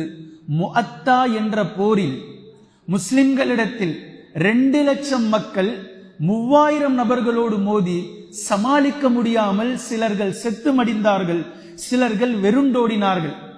இப்போது அவர்களுக்கு இந்த காழ்ப்புணர்வு குரோதம் மிக அளவுக்கு அதிகமாக இருந்து வந்தது, படு பயங்கரமாக இருந்து வந்தது. எப்படி நம்ம ரோமாபுரி பேரரசு வல்லரசாக நாம் இதுவரைக்கும் திகழ்ந்து கொண்டிருந்தோம். ஆனால் நேற்று முளைத்த காலானிடத்தில் முஸ்லிம்களிடத்தில் அவர்களும் வெறும் 3000 நபர்கள், நாம் 2 லட்சம் மக்களாக சென்றும் அவர்களோடு நம்மால் மோத முடியவில்லையே என்று அசிங்கப்பட்ட அந்த அசிங்கம், அவர்களின் மீது முஸ்லிம்கள் காரி துப்பிய எச்சிலுடைய ஈரம் காயவே இல்லை அவர்களுக்கு. அவர்களால் இது தாங்கிக் கொள்ள முடியல, சகித்துக் கொள்ள முடியல. இது எப்படி சாத்தியம்? இதற்கு என்றாவது ஒரு நாள் மீண்டும் நாம் படையெடுத்து படையோடு கிளம்பி சென்று முஸ்லிம்களை அழித்தே ஆக வேண்டும். நாம் இழந்த பெயரை சுற்றி இருக்கக்கூடிய மக்களிடத்தில் நாம் மீண்டும் பெற்றாக வேண்டும் என்று அவர்கள் கங்கணம் கட்டுக்கொண்டே இருந்தார்கள். சரியாக 1 வருடம் கழிந்தது. இப்போது அவர்கள் மீண்டும் தாம் ஒரு மிகப்பெரிய படை ஒன்றை தயார் செய்கிறார்கள் முஸ்லிம்களோடு மோதுவதற்காக. யார்? ரோமாபுரி பேரரசு, மிகப்பெரிய வல்லரசு, ஏகாதிபத்தியம் கொண்டிருக்கக்கூடிய மிகப்பெரிய இந்த வல்லரசு அன்றைய காலத்தில் மீண்டும் முஸ்லிம்களோடு மோதி தாங்கள் இழந்த பெயரை, தாங்கள் இழந்த அவமதிப்பை எப்படியாவது பெற்றாகிவிட வேண்டும் என்ற அடிப்படையில் முஸ்லிம்களிடத்தில் மோதிவிட வேண்டும் என்று மிகப்பெரிய ஒரு வல்லரசு அங்கு துவங்குகின்றது. அங்கிருந்து கிளம்பி வரப்போறாங்க. இந்த செய்தி மதீனாவிற்கு கிடைக்கின்றது. மதீனாவில் நன்கு விளங்கிக் கொள்ளுங்கள், உண்மையான முஸ்லிம்களும் இருக்கிறார்கள், அதே நேரத்தில் முனாஃபிகீன்களும் வாழ்ந்து கொண்டிருக்கிறார்கள். இப்போ முனாஃபிகீன்களுக்கு பயங்கர சந்தோஷம். பாப்பா எப்படியோ ஹைபர்ல அடி வாங்கினாங்க, ஹுனைன்ல பயங்கரமா நம்ம அசிங்கப்பட்டோம், இப்ப மறுபடியும் ரோம் பேரரசுகள் வருகின்றதே, இதாவது சரியான ஒரு விஷயமாக முஸ்லிம்களை அழிப்பதற்காக நமக்கு அமையும். நாம் எப்படியாவது அவர்களோடு சேர்ந்து கொள்ளலாம், அவங்களுக்கு ஏதாவது நம்ம தரப்பில் இருந்து உதவி செய்யலாம் அப்படின்னு சொல்லி முனாஃபிகீன்கள் இங்கு நினைத்து கொண்டு இருக்கிறார்கள். இப்போ முனாஃபிகீன்கள் செய்த இந்த காலகட்டத்தில் தான் நபி ஸல்லல்லாஹு அலைஹி வஸல்லம் அவர்களை எப்படியாவது கொன்றுவிட வேண்டும், எப்படியாவது கொன்றுவிட வேண்டும். நபி அவர்களை கொலை செய்து விட்டால் தலைமை இல்லாத இந்த கூட்டம் சிதறுண்டு போய்விடும் என்று அவர்கள் எப்போதுமே கனவு கண்டு கொண்டே இருந்தார்கள். இதற்காக அவர்கள் செய்யாத முயற்சிகள் அல்ல, அப்படி செய்த முயற்சிகளில் கடைசியாக அவர்கள் செய்த முயற்சிதான் ஒரு பள்ளிவாசலை கட்டினார்கள். பள்ளிவாசல் என்ற ஒரு பெயரில் ஒரு கட்டடத்தை கட்டினார்கள், இப்படியும் சொல்லலாம். இந்த பள்ளிவாசல் கட்டப்பட்டதற்கான நோக்கமே நபி அவர்களை கொன்றுவிட வேண்டும். இப்போ பள்ளிவாசலை கட்டி வச்சிட்டு நபி ஸல்லல்லாஹு அலைஹி வஸல்லம் அவர்களை எப்போதுமே அழைப்பார்கள். இந்த பள்ளிக்கு வாங்க, தொழுகை நடத்துங்க, இந்த பள்ளிக்கு வாங்க, தொழுகை நடத்துங்க. எப்படியாவது நபி அவர்கள் தொழுகையில் நிற்கும் போது முஃமின்களோடு நாமும் சேர்ந்து கொண்டு நபி ஸல்லல்லாஹு அலைஹி வஸல்லம் அவர்களை கொன்றுவிடலாம் என்ற எண்ணத்தில் இந்த பள்ளிவாசலுக்கு எப்போதும் அழைத்தே வந்தார்கள். ஆனா நபி அவர்களுக்கு இந்த கட்டடத்தின் மீது ஒரு டவுட் இருந்துகிட்டே இருந்தது. ஒரு டவுட், ஒரு வித்தியாசமான ஒரு பார்வை இந்த கட்டடத்தின் மீது நபி அவர்களுக்கு இருந்தே வந்தது. நபி அவர்கள் அதற்கு செல்லாமலே இருந்தார்கள். கடைசியாக இப்போது ரோமாபுரி பேரரசை எதிர்ப்பதற்காக நபி அவர்கள் போறாங்களே, போயிட்டு வந்ததற்கு பிறகு அல்லாஹு தஆலா மடவென்ற குர்ஆனில் வசனங்களை இறக்கினான் நயவஞ்சகர்களை பற்றி. இந்த பள்ளிவாசலை முதல்ல இடிச்சு தள்ளுங்க, இந்த கட்டடத்தை இடித்து தள்ளுங்கள், இது தரைமட்டமாக்கப்பட வேண்டியது, இது முஸ்லிம்கள் தொழுவதற்காக கட்டப்பட்ட பள்ளிவாசல் அல்ல. கட்டப்படும் போதே நபி ஸல்லல்லாஹு அலைஹி வஸல்லம் அவர்களை தீர்த்து கட்ட வேண்டும் என்பதற்காக கட்டப்பட்ட முனாஃபிகீன்களுடைய கட்டடம் இது. முனாஃபிகீன்கள் தங்களுடைய நயவஞ்சக பழியை, வஞ்சகத்தன்மையை நிறைவேற்றிக் கொள்ள வேண்டும் என்பதற்காக கட்டப்பட்ட விஷயம். சோ இந்த இடம் நல்லா உன்னிப்பா கவனிக்கணும். இது முஃமின்களால் கட்டப்பட்ட பள்ளிவாசல் அல்ல, கட்டடம் அல்ல, முனாஃபிகீன்களால் கட்டப்பட்ட கட்டடம்.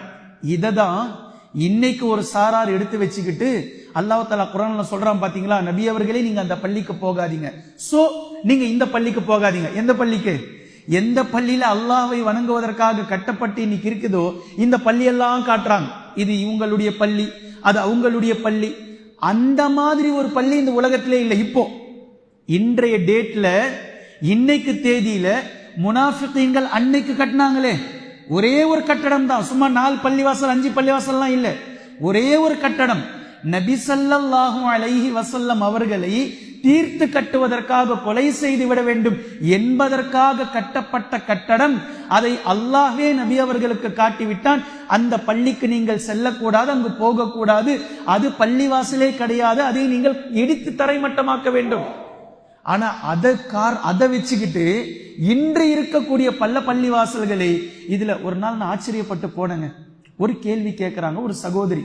என்ன கேள்வி கேட்கிறாங்கன்னா, நீங்க ஏற்கனவே சொல்லி இருக்கிறீங்களே இதெல்லாம் பள்ளிவாசல் இல்ல அப்படின்னு சொல்லி இருக்கிறீங்களே, அந்த பள்ளிவாசலில் சொல்லப்படக்கூடிய பாங்குக்கு நாங்கள் பதில் சொல்லலாமான்னு கேட்கிறாங்க. நஊது பில்லாஹி மின் தாலிக்.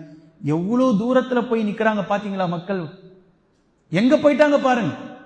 இது பள்ளிவாசல் இல்லைன்னு சொல்லிட்டீங்க, அப்ப அந்த பள்ளிவாசலில் அல்லாஹு அக்பர் என்று பாங்கு அழைப்பு விடுக்கப்படுகின்றது. இந்த பாங்குக்கு நாங்கள் பதில் சொல்லலாமா? நானும் ஆர்வத்தோடு பார்க்கிறேன். சரி, என்னதான் பதில் சொல்ல போறாருன்னு பார்ப்போமே. ஆனா எனக்கு 99% நம்பிக்கை இருந்தது. எங்க பாங்குக்கு போய் என்னங்க இருக்கு? அல்லாஹ் அக்பர் என்று கூறினால் அல்லாஹ்வை தொழுகையின் பக்கம் அழைக்கப்படக்கூடிய பாங்கு, நீங்க பதில் சொல்லுங்கள் அப்படின்னு சொல்லுவாருன்னு பார்த்தா, மனசாட்சி இல்லாம அவர் பதில் சொல்கிறார். எப்போ அது பள்ளிவாசல் இல்லைன்னு நம்ம சொல்லிட்டோமோ அப்போ அங்க அழைக்கப்படக்கூடிய பாங்கும் பாங்கு இல்லை, அது பாங்கே கிடையாது. பதில் சொல்றாருங்க தாயி, அது பள்ளிவாசலும் இல்லை, அது பாங்கும் இல்லை. எப்பா, எவ்வளவு உங்களுக்கெல்லாம் நெஞ்செழுத்தம் இருக்க வேண்டும். அது பள்ளிவாசலும் இல்லை, அதில் அழைக்கப்படக்கூடிய பாங்கும் இல்லை என்று ஃபத்வா கொடுக்கறாங்க, பதில் சொல்றாங்க. சுப்ஹானல்லாஹ், அல்லாஹ் நம்மை பாதுகாக்க வேண்டும். இப்ப இந்த முனாஃபிகீன்களுடைய பள்ளிவாசலை தான் அநேக மக்கள் இன்னைக்கு இந்த பள்ளியை காட்டி, இந்த பள்ளியில தொழக்கூடாதுன்னு குர்ஆன்ல ஆயத்து இருக்கே, இந்த பள்ளியில தொழக்கூடாது. எப்பா, அது முனாஃபிகீன்கள் கட்டின பள்ளி. அதற்கும் இன்று உலகத்தில் இருக்கக்கூடிய எந்த பள்ளிவாசலுக்கும் சம்பந்தம் இல்லை. நல்லா விளங்கிக்குங்க, எந்த பள்ளிவாசலுக்கும். அந்த பள்ளி இன்று உலகத்துல இல்லவே இல்லை. நல்லா விளங்கிக்குங்க. பள்ளிவாசல் அவ்வளவுதான். கபரிஸ்தான்ல போய் மேல நின்றுகிட்டு அல்லது மலம் ஜலம் கழிக்கக்கூடிய இடத்தை தவிர ஏனைய எல்லா இடங்களும் உங்களுக்கு தொழுவதற்காக அனுமதி வழங்கப்பட்டிருக்கிறது என்பதை நீங்கள் நன்கு விளங்கிக் கொள்ளலாம். தாராளமாக உங்களுடைய வணக்கத்தை நீங்கள் அல்லாஹுக்காக செலுத்தலாம். ஹைர், அல்ஹம்துலில்லாஹ். இப்ப பாருங்க, இந்த பள்ளிவாசல், இந்த நேரத்தில் தான் இந்த பள்ளிவாசல் கட்டப்பட்டு நபி அவர்களுக்கு முனாஃபிகீன்களிடத்தில் அழைப்பு வந்த விகிதம் இருந்து கொண்டே இருந்தது. நபி அவர்கள் அங்க போகவே இல்லை. இப்ப சப்ஜெக்ட் வாங்க. இதே நேரத்தில் தான் ரோமாபுரி பேரரசு மன்னர்களோடு மிகப்பெரிய ஒரு படை முஸ்லிம்களை தாக்குவதற்காக தயாராகி கொண்டிருக்கின்றது என்ற இந்த செய்தி சஹாபாக்களுக்கு கிடைத்தது. கிடைத்திருக்கக்கூடிய அலசல் புலசலான இந்த செய்தியினுடைய இதே நேரத்தில் நபி ஸல்லல்லாஹு அலைஹி வஸல்லம் அவர்களுடைய குடும்ப வாழ்க்கையில் இன்னொரு நிகழ்வும் நடந்திருந்தது. நான் இன்று முதல் 1 மாத காலம் என் மனைவியிடத்தில் நெருங்க மாட்டேன் என்று ஏதோ ஒரு காரணத்திற்காக நபி அவர்கள் சத்தியம் செய்திருந்தார்கள். இது அவங்களுடைய பர்சனல் விஷயம், நல்லா விளங்கிக்குங்க. ஏதோ ஒரு காரணத்திற்காக நான் என்னுடைய குடும்ப மனைவியிடத்தில் நான் செல்ல மாட்டேன் என்று நபி ஸல்லல்லாஹு அலைஹி வஸல்லம் அவர்கள் சத்தியம் செய்துவிட்டு தங்களுடைய மனைவிமார்களை விட்டு தங்களுடைய படுக்கையை தங்களுடைய பரணியிலே அமைத்துக் கொண்டார்கள். இந்த செய்தியும் சஹாபாக்களுக்கு போகுது. சஹாபாக்களுக்கு எப்படி போகுது? நபி அவர்கள் தங்களுடைய மனைவிமார்களை தலாக் சொல்லிவிட்டார்கள் அப்படின்னு போகுது. இப்போ இது அப்படியே பரவுது மதீனா ஃபுல்லா. நபி அவர்கள் தங்களுடைய மனைவி எல்லாரையும் தலாக் சொல்லிட்டாங்களே, என்ன ஆச்சு, ஏதாச்சு? இது சஹாபாக்களுக்கு ஒரு அதிர்ச்சியூட்டும் செய்தியாக பேசப்படுகின்றது. இதை பற்றி உமர் ரலியல்லாஹு அன்ஹு அவர்கள் செய்தி சொல்றாங்க, ஹதீஸ்ல அறிவிக்கிறாங்க. நானும் ஒரு தோழரும் ஒரு உடன்படிக்கை செய்திருந்தோம். இப்போ சொல்லப்படக்கூடிய இன்றைய பயானுடைய செய்திகளில் எத்தனை செய்திகள் நமக்கு பொக்கிஷமாக கிடைக்குதுன்றத பாருங்க. நானும் ஒரு அன்சாரி தோழரும் எப்போதுமே நண்பர்களாக இருந்தோம். Dearest friend. அதாவது உமர் ரலியல்லாஹு அன்ஹு அவர்கள் முஹாஜிர், அன்சாரி தோழரோடு டியரஸ்ட் ஃப்ரெண்டாக உமர் ரலியல்லாஹு அன்ஹு அவர்கள் இருந்தார்கள். ஒரு ஒப்பந்தம் 2 பேரும் போட்டு வச்சிருந்தாங்க. அந்த ஒப்பந்தம் என்ன அப்படின்னா, இல்மை தேடிய இந்த நிலையை பாருங்கள். கல்வி தேடுவதில் நமக்கு இன்னைக்கு எவ்வளோ பிரச்சனைகள் இருக்குது. கல்வியை தேடி ஒருபோதும் நாம் செல்றது கிடையாது. கல்வி எப்போல்லாம் அவர்களுக்கு தோதுவாக கிடைக்கிறதோ அப்போதெல்லாம் அதை எடுப்பார்கள். உதாரணமா ஒரு மார்க்க அறிஞர் ஒரு கடைக்கு போறார் அப்படின்னா கடை ஓனர் அப்ப நிப்பாட்டி வச்சுக்கிட்டு பேசுவார். ஒரு நிமிஷம் ஒரு டவுட் கேட்டுக்கிறேன், அந்த டவுட்டை கேட்க நீங்க அவங்களுடைய வீட்டுக்கு போங்களேன். அவர் எப்போ ஃப்ரீயா இருக்கிறாருன்னு கேட்டு இவர் கடைக்கு போயிருப்பார், அந்த நேரத்தில் அவர் டவுட்டை கேட்பார். ஏன்னா அவருக்கு டைம் இல்லை, இவர் வெட்டியா இருக்கிறவர். இதுதான பார்வை. கடைக்கு போயிருக்கும் போது அவர் இவர்கிட்ட டவுட் கேட்பார். இப்போ இல்மை தருபவர்களிடத்தில் நீங்கள் செல்லுங்கள். இதை மாற்றி அமைக்க வேண்டும். மூசா அலைஹிஸ்ஸலாம் ஹதீர் அலைஹிஸ்ஸலாம் கிட்ட போனாங்க. ஹதீர் அலைஹிஸ்ஸலாமை அல்லாஹ் தஆலா மூசா அலைஹிஸ்ஸலாம் கிட்ட அனுப்பல. ஏன்? கல்வி எங்கிருக்கிறதோ அவரை தேடி நீங்கள் செல்ல வேண்டும் என்பது இஸ்லாத்தினுடைய அடிப்படை விதி. இப்போ உமர் ரலியல்லாஹு அன்ஹு அவர்கள் கல்வியை எப்படி தேடி இருக்கிறாங்க பாருங்க. எனக்கு ஒரு டியர் ஃப்ரெண்டு இருந்தார், அவரோடு நான் ஒப்பந்தம் போட்டு வைத்திருந்தேன். நபி ஸல்லல்லாஹு அலைஹி வஸல்லம் அவர்களிடம் இருந்துதான் நமக்கு கல்விகள் கிடைத்துக் கொண்டிருக்கின்றது. இப்போ அதே நேரத்தில் நமக்கு குடும்பமும் இருக்குது. இந்த குடும்பத்திற்கு தேவையான சகல விஷயத்தையும் நாம் பார்க்க வேண்டும், கல்வியையும் நாம் எடுக்க வேண்டும். இது ரெண்டுமே ரொம்ப கஷ்டமா இருக்குது. அதனால நமக்குள்ள ஒரு டீல் போட்டுக்கலாம், ஒரு அக்ரிமெண்ட் பண்ணிக்கலாம். என்ன அப்படின்னா, ஒரு நாள் நபி ஸல்லல்லாஹு அலைஹி வஸல்லம் அவர்களோடு நான் இருக்கிறேன் 24 hours. நீங்க என்ன பண்ணுங்க அப்படின்னா, வேலைக்கு போங்க, வியாபாரம் செய்ய போங்க. நீங்கள் வியாபாரம் செஞ்சுட்டு வந்ததற்கு பிறகு என்ன உங்களுடைய வியாபாரத்துல கூலி வந்ததோ அதுல பாதி எனக்கு கொடுத்துருங்க. நான் நபி அவர்களோடு இருந்த 24 மணி நேரத்தில் என்னவெல்லாம் கற்றேனோ அது எல்லாமே உங்களுக்கு நான் சொல்லி கொடுத்துறேன். எந்தெந்த ஆயத்து இன்னைக்கு இறங்குச்சு, நபி அவர்கள் என்னென்ன சொன்னாங்க, என்னென்ன நபி அவர்கள் கிட்ட இருந்து நான் கத்துக்கிட்டேன், எல்லாத்தையும் உங்களுக்கு சொல்லிடுறேன்.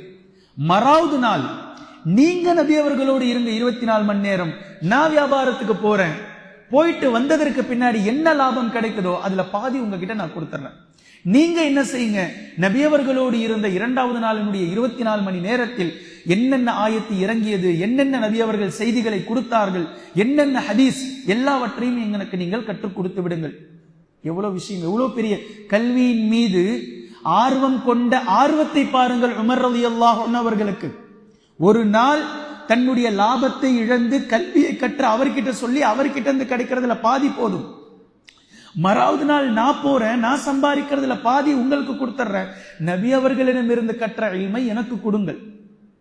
இந்த டீல். இப்போ இந்த நபி தோழர் ஒரு நாள் திடீரென்று என் கதவை தட்டினார். ஒரு நாள் நைட் என்னுடைய வாசக்கதவை தட்டினார். அப்போ நான் கதவை திறந்து பார்த்தேன்.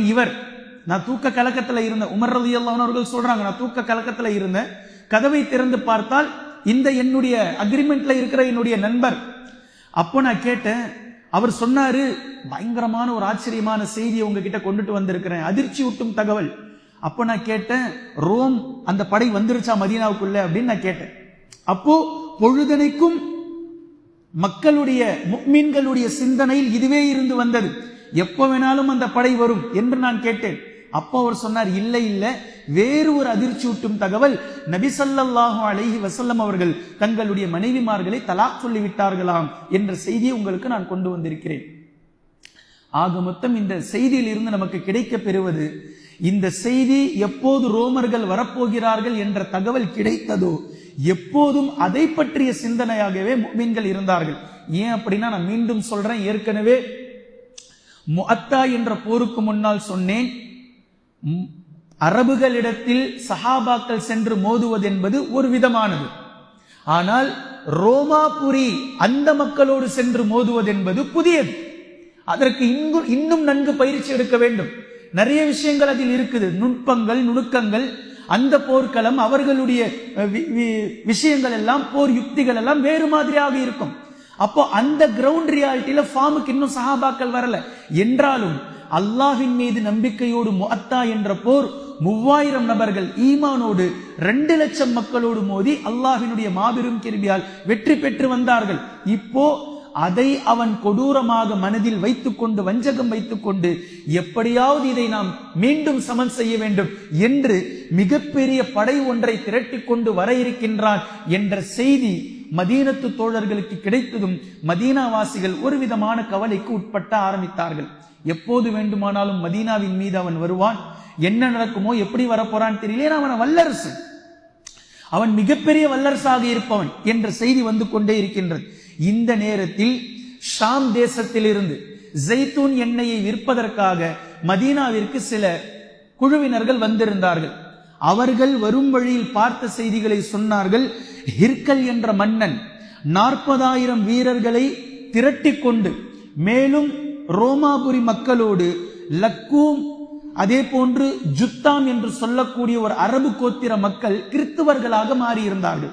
இவர்கள் பேசிக்கலி அரபியர்கள், கிறிஸ்துவ மதத்தை தழுவி இருந்தார்கள். இவர்களையும் அழைத்து கொண்டு மதீனத்து தோழர்களை முஸ்லிம்களை எதிர்ப்பதற்காக பல்கா என்று சொல்லக்கூடிய ஒரு இடத்திலே முகாமிட்டு இருக்கின்றான். ரோமில் இருந்து அவன் கிளம்பி விட்டான் என்ற இந்த செய்தி ஷாமில் இருந்து வந்த வியாபார கூட்டத்தின் மூலம் சஹாபாக்களுக்கு கிடைத்ததும் சஹாபாக்களுக்கு அள்ளு விட்டுருச்சு. இன்னும் கொஞ்சம் அதிகமா கிளம்பிட்டானா இல்லையா, கிளம்ப போறான்ற செய்தியே சஹாபாக்களுக்கு ஒரு திடுக்கிடை செய்தியாக இருந்தது. கிளம்பி விட்டான், 40,000 வீரர்களோடு மிகப்பெரிய ஒரு பிரம்மாண்டமான படையோடு இங்கு வந்து நிற்கிறான், பல்காவிற்கு வந்திருக்கிறான் என்ற செய்தி கிடைத்ததும் முஸ்லிம்கள் என்ன செய்வதென்றே தெரியாமல் இருந்தார்கள். இப்போ நபி ஸல்லல்லாஹு அலைஹி வஸல்லம் அவர்களுக்கு இந்த செய்தி கிடைக்கின்றது.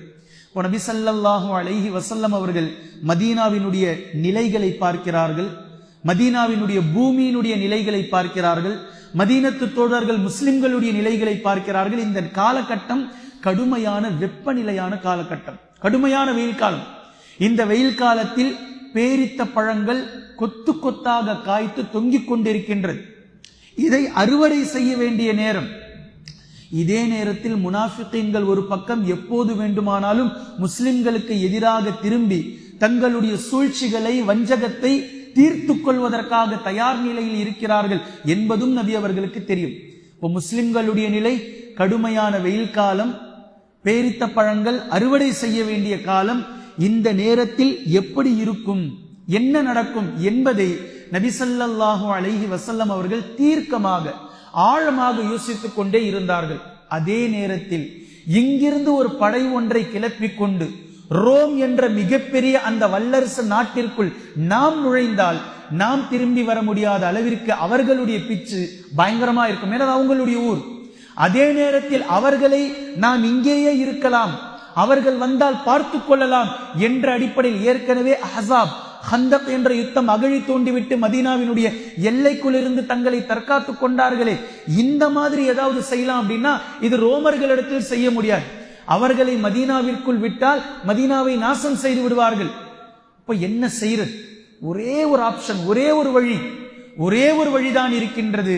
எப்படியாவது முஃமின்களுடைய ஒரு படையை திரட்டி கொண்டு சென்று வழியில் இருக்கக்கூடிய ஒரு இடத்தில் ரோமாபுரி மன்னர்களோடு மோதுவதை தவிர வேறு எந்த வழியும் இல்லை என்பதை நபி ஸல்லல்லாஹு அலைஹி வஸல்லம் அவர்கள் தீர்க்கமாக யோசித்து முடிவு செய்து சஹாபாக்களுக்கு மத்தியில் போர் பிரகடனம் செய்தார்கள். இந்த போர் தான் தபூக் என்று சொல்லக்கூடிய மிகப்பெரிய போர். இந்த போர் சாதாரணமான போர் அல்ல. நபி ஸல்லல்லாஹு அலைஹி வஸல்லம் அவர்களுடைய முஅஜிசாத்துகளை, மிகப்பெரிய ஆச்சரியங்களை சஹாபாக்கள் கண்கூடாக பார்த்த போர். மேலும் முஃமின்கள் யார், முனாஃபிகீன்கள் யார் என்பதை முஃமின்கள் கண்கூடாக காட்சியாக பார்த்து கொண்ட போர் இந்த போர். மிக நுட்பமான போர். அல்லாஹு தாலாவிடம் இருந்து மிகப்பெரிய சோதனையாக அமைக்கப்பட்ட போர். தங்களுடைய வாழ்வாதாரமாக பேரித்த பழங்கள் கொத்து கொத்தாக காய்த்து தொங்கிக் கொண்டிருக்கக்கூடிய நேரத்தில் இதை விட்டுவிட்டு போருக்காக செல்ல வேண்டும். மிகப்பெரிய வெப்பமான நிலை. இந்த நேரத்தில் நபி ஸல்லல்லாஹு அலைஹி வஸல்லம் அவர்கள் போருக்காக ஆர்வமூட்டுகின்றார்கள். எதற்காக? போருக்காக ஆர்வமூட்டுகின்றார்கள். நபி ஸல்லல்லாஹு அலைஹி வஸல்லம் அவர்களுடைய பயான் போர் புரிவதை பற்றி, சஹாபாக்களுக்கு மத்தியில் உயிர் விடுவதை பற்றி, ஷஹாதத்தை எடுத்துக் கொள்வதை பற்றி, அல்லாஹ்வினுடைய பாதையில் ஷஹீதாவதை பற்றி. இன்னைக்கு இதை பத்தி பேசிட்டாக்கா நாம தீவிரவாதி. அவன் சொல்ல வேணாம், முஸ்லிம்களே ஷஹீதாவதை பற்றி ஒரு பயான் செஞ்சாச்சு அப்படின்னா நாம் யாரு? தீவிரவாதி. முஸ்லிம் அல்லாதவர்கள் சொல்லல, முஸ்லிம்களே சொல்லுவார்கள் தீவிரவாதி. நபி ஸல்லல்லாஹு அலைஹி வஸல்லம் அவர்கள் முதல் தீவிரவாதி. உங்களுடைய கூற்றுப்படி நபி ஸல்லல்லாஹு அலைஹி வஸல்லம் அவர்கள் முதல் தீவிரவாதி. உங்களுடைய கூற்றுப்படி நாம் ஏற்கிறோம், நாம் தீவிரவாதி தான். எந்த ஒரு விஷயத்தை மார்க்கத்திற்காக தீவிரமாக செய்கின்றோமோ அந்த எல்லா முஃமின்களுக்கு பேரும் தீவிரவாதி. நபி ஸல்லல்லாஹு அலைஹி வஸல்லம் அவர்களை பின்பற்றக்கூடிய நாம் இஸ்லாத்தினுடைய வழியில் தீவிரமாக செய்யக்கூடிய இந்த செயல்பாடுகளுக்கு நீங்கள் தீவிரவாதி என்று பெயரை வைத்தால் அதற்கு நாம் ஒன்றும் செய்ய முடியாது, தீவிரவாதிகள் என்றே வைத்துக் கொள்ளுங்கள். இப்ப நபி ஸல்லல்லாஹு அலைஹி வஸல்லம் அவர்கள் போருக்காக அழைப்பு விடுகின்றார்கள். போரிலே ஷஹீதாவதை பற்றி, ஷஹாதத்திற்கான அந்தஸ்துகளை பற்றி, அல்லாஹ்விடத்தில் கிடைக்க பெறுகின்ற வெகுமதிகளை பற்றி சஹாபாக்களிடத்தில் ஆர்வம் ஊட்டுகின்றார்கள். பின்பு போர்களுக்காக போர்க்களத்தில் தங்களுடைய உடலை எப்படி அல்லாஹ்வினுடைய பாதையில் செலவிட வேண்டும் என்று பயான் செய்தார்களோ இதே போன்று அல்லாஹ்வினுடைய பாதையில் தங்களுடைய செல்வங்கள் எப்படி செலவு செய்ய வேண்டும் என்பதையும் நபி அவர்கள் பயான் செய்கிறார்கள். சதகாவை பற்றி, ஜகாத்தை பற்றி ஆர்வமூட்டுகின்றார்கள். அல்லாஹ்வினுடைய பாதையில் போருக்காக செல்லக்கூடிய இந்த நேரத்தில் உங்களுடைய செல்வங்களை கொண்டு வந்து கொட்டுங்கள், அல்லாஹுக்காக கொடுங்கள். உங்களுடைய உடலை கொண்டும் உங்களுடைய செல்வங்களை கொண்டும் அல்லாஹ்வினுடைய பாதையில் நீங்கள் செலவிடுங்கள் என்பதற்கான தெளிவான விஷயத்தினுடைய தஃசீரை நபி ஸல்லல்லாஹு அலைஹி வஸல்லம் அவர்கள் இந்த இடத்தில் அறிமுகப்படுத்துகின்றார்கள். பாருங்கள், எவ்வளவு தெளிவு, எவ்வளவு அழகு, எவ்வளவு அழகானதை நபி ஸல்லல்லாஹு அலைஹி வஸல்லம் அவர்கள் பயான் செய்கிறார்கள்.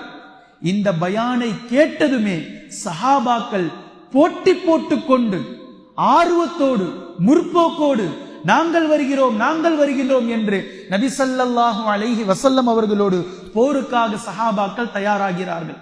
இது ஒரு பக்கம். கிட்டத்தட்ட 30,000 வீரர்கள் தயாரானார்கள். 30,000 சஹாபாக்கள். இதுவே முஃமின்கள் சென்ற மிகப்பெரிய படை. 30,000 பேர். 30,000 பேர் என்றால் 30,000 நபர்களுக்கு செலவு எவ்வளவு ஆகும் அதையும் பார்க்கணும். அப்போ நபி ஸல்லல்லாஹு அலைஹி வஸல்லம் அவர்கள் சதகா, ஜகாத்தை பற்றி சஹாபாக்களுக்கு மத்தியில் ஆர்வம் ஊட்டுகின்றார்கள். அவரவர்கள் தங்களால் என்னென்ன முடியுமோ கொண்டு வந்து நபி ஸல்லல்லாஹு அலைஹி வஸல்லம் அவர்களுக்கு முன்னால் கொட்டுகிறார்கள். இதில் முதலாவதாக உஸ்மான் இப்னு அஃபான் ரலியல்லாஹு அன்ஹு முதலாக கொடுத்தது அபூபக்கர் சித்திக் ரலியல்லாஹு அன்ஹு அவர்கள். அதாவது அளவுக்கு அதிகமாக கொடுத்ததில் முதலாவதாக என்று சொல்கின்றேன். உஸ்மான் இப்னு அஃபான் ரலியல்லாஹு அன்ஹு அவர்கள் 200 ஒட்டகங்கள், 200 ஊக்கியா தொகைகள் முதலில் கொண்டு வந்து கொடுத்தார்கள். மீண்டும் மறுநாள் 100 ஒட்டகங்கள், 1000 தங்க காசுகளை கொண்டு வந்து நபி ஸல்லல்லாஹு அலைஹி வஸல்லம் அவர்களுடைய மடியிலே கொண்டு வந்து பரப்பினார்கள், கொட்டினார்கள். மறுபடியும் தங்களுடைய வியாபாரத்திற்காக ஷாமுக்காக செல்ல வேண்டிய வியாபார சந்தைக்காக வைத்திருந்த ஒட்டகங்களை எல்லாம் நபி ஸல்லல்லாஹு அலைஹி வஸல்லம் அவர்களிடத்தில் அந்த வியாபார பயணத்தை ரத்து செய்துவிட்டு சாமான்களோடு சகல வசதியோடு இருந்த ஒட்டகங்களை எல்லாம் கொண்டு வந்து அல்லாஹ்வின் தூதர் ஸல்லல்லாஹு அலைஹி வஸல்லம் அவர்களிடத்திலே இந்த தபூக் போருக்காக கொடுத்தார்கள். ஒட்டுமொத்தமாக 900 ஒட்டகங்களையும் 100 குதிரைகளையும் பலதரப்பட்ட தங்க நாணயங்களையும் வெள்ளிகளையும் அல்லாஹ்வின் தூதர் ஸல்லல்லாஹு அலைஹி வஸல்லம் அவர்களுடைய பாதையிலே அர்ப்பணித்தார்கள். அப்துர் ரஹ்மான் இப்னு அவுஃப் ரலியல்லாஹு அன்ஹு அவர்கள் 200 ஊக்கியாக்களை கொண்டு வந்து கொடுத்தார்கள். உமர் ரலியல்லாஹு அன்ஹு அவர்கள் தங்களுடைய வீட்டில் இருந்த ஒட்டுமொத்த சொத்துக்களையும் சரிபாதியாக 50% 50 விழுக்காடு கொண்டு வந்து அல்லாஹ்வின் தூதர் ஸல்லல்லாஹு அலைஹி வஸல்லம் அவர்களிடத்திலே அல்லாஹ்வினுடைய பாதையில் கொடுத்தார்கள்.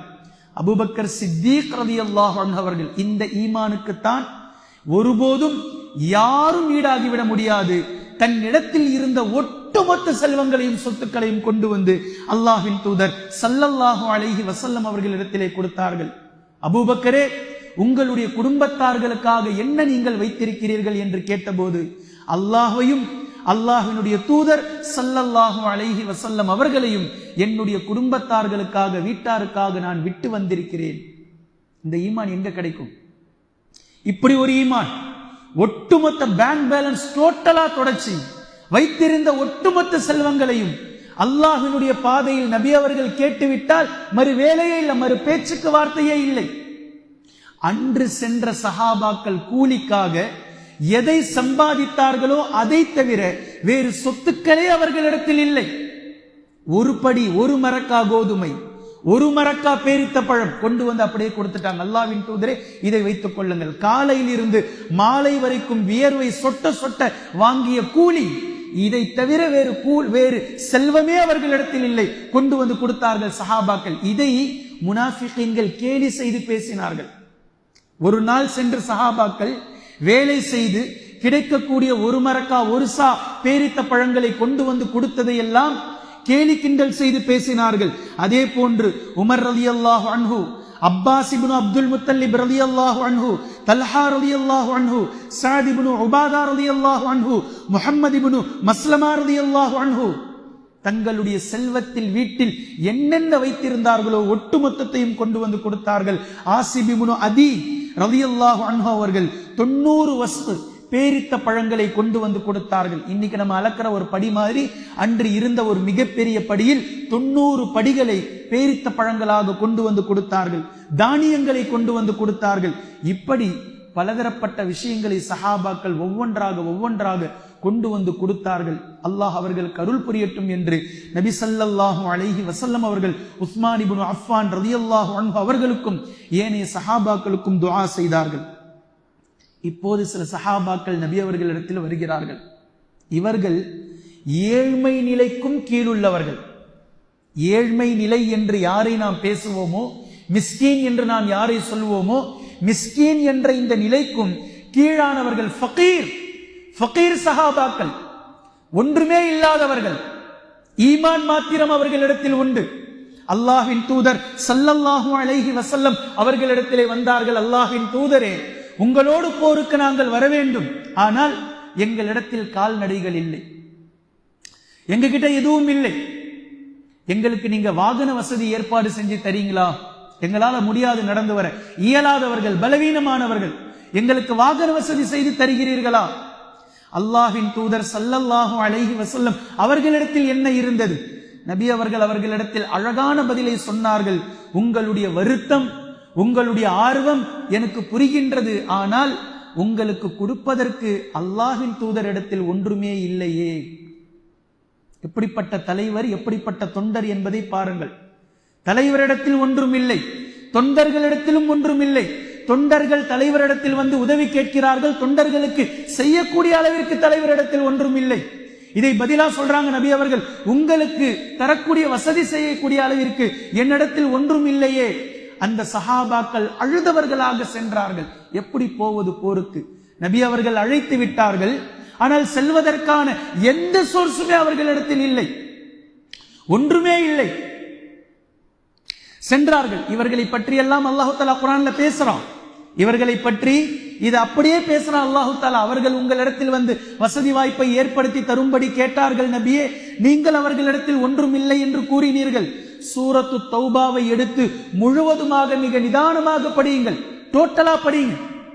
சொல்ல போறக்கூடிய இந்த வசனங்களை எல்லாம் அல்லாஹு தஆலா கோட் பண்ணி பேசுறான். ஒன்றும் இல்லையே என்று நீங்கள் சொல்லி அனுப்பியதை அல்லாஹு தஆலா பார்த்து கொண்டிருந்தான். இந்த நேரத்தில் நபி ஸல்லல்லாஹு அலைஹி வஸல்லம் அவர்கள் இப்போது படை கிளம்ப தயாராகிவிட்டது.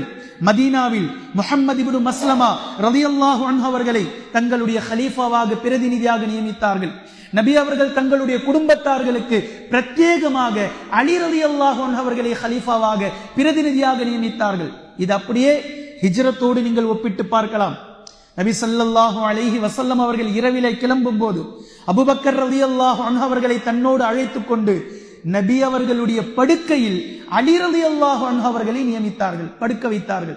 இன்று இரவு நீங்கள் இந்த படுக்கையிலே உறங்குங்கள், துஆ செய்து ஓதி ஊதினார்கள். அல்லாஹ்வினுடைய சாட்சியாக, அல்லாஹ்வினுடைய பொருட்டால் உங்களுக்கு ஒன்றுமாகாது என்று சொல்லிவிட்டு கிளம்பி சென்றார்கள். ஆனாலும் அலி ரலியல்லாஹு அன்ஹு அவர்களுடைய நிலையை இந்த இடத்தில் நீங்கள் நினைத்து பாருங்கள். நபி அவர்களுடைய படுக்கை நபி ஸல்லல்லாஹு அலைஹி வஸல்லம் அவர்களுடைய வீட்டை சுற்றி 12 நபர்கள் வாளை ஏந்தி கொண்டு எப்போது நபி அவர்கள் வெளியே வருவார்கள், சென்று நபி அவர்களை கொன்றுவிடலாம் என்று தாக்குவதற்காக நின்ற அந்த நாள், அந்த இரவு, அலி ரலியல்லாஹு அன்ஹு அவர்களுடைய மனம் எப்படி இருந்திருக்கும்?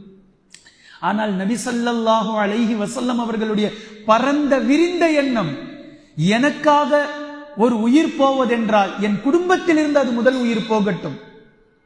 எவ்வளவு பெரிய விஷயம் பாருங்க. யாரையோ ஒருவரை நியமிப்பதல்ல, தனக்காக, இந்த தீனுக்காக ஒரு உயிர் போக வேண்டும் என்றால் தன்னுடைய குடும்பத்தை சேர்ந்தவர்களுடைய உயிர் முதலாவதாக போகட்டும். அபாயகரமான படுக்கை அன்றைய இரவு. அந்த படுக்கையில் அலி ரலியல்லாஹு அன்ஹு அவர்களை படுக்க வைத்தார்கள் அல்லாஹ்வின் தூதர் ஸல்லல்லாஹு அலைஹி வஸல்லம் அவர்கள். ஆனால் அன்றைய நாள் அலி ரலியல்லாஹு அன்ஹு அவர்களுடைய உறக்கம் மிக நிம்மதியான உறக்கம். நபி அவர்களுடைய படுக்கை அது. அதே போன்று இன்றைய நாள் தபூக் போருக்காக அல்லாஹ்வின் தூதர் ஸல்லல்லாஹு அலைஹி வஸல்லம் அவர்கள் கிளம்பும் போது தங்களுடைய குடும்பத்தார்களுக்காக அலி ரலியல்லாஹு அன்ஹு அவர்களை பிரத்யேகமான பிரதிநிதியாக நியமிக்கிறார்கள். படை கிளம்பி விட்டது, நியமித்து விட்டு புறப்படுகின்றது. 30,000 நபர்கள், 30,000 நபர்களை அழைத்துக் கொண்டு அல்லாஹ்வின் தூதர் ஸல்லல்லாஹு அலைஹி வஸல்லம் அவர்கள் கிளம்பி விட்டார்கள். இப்போ இந்த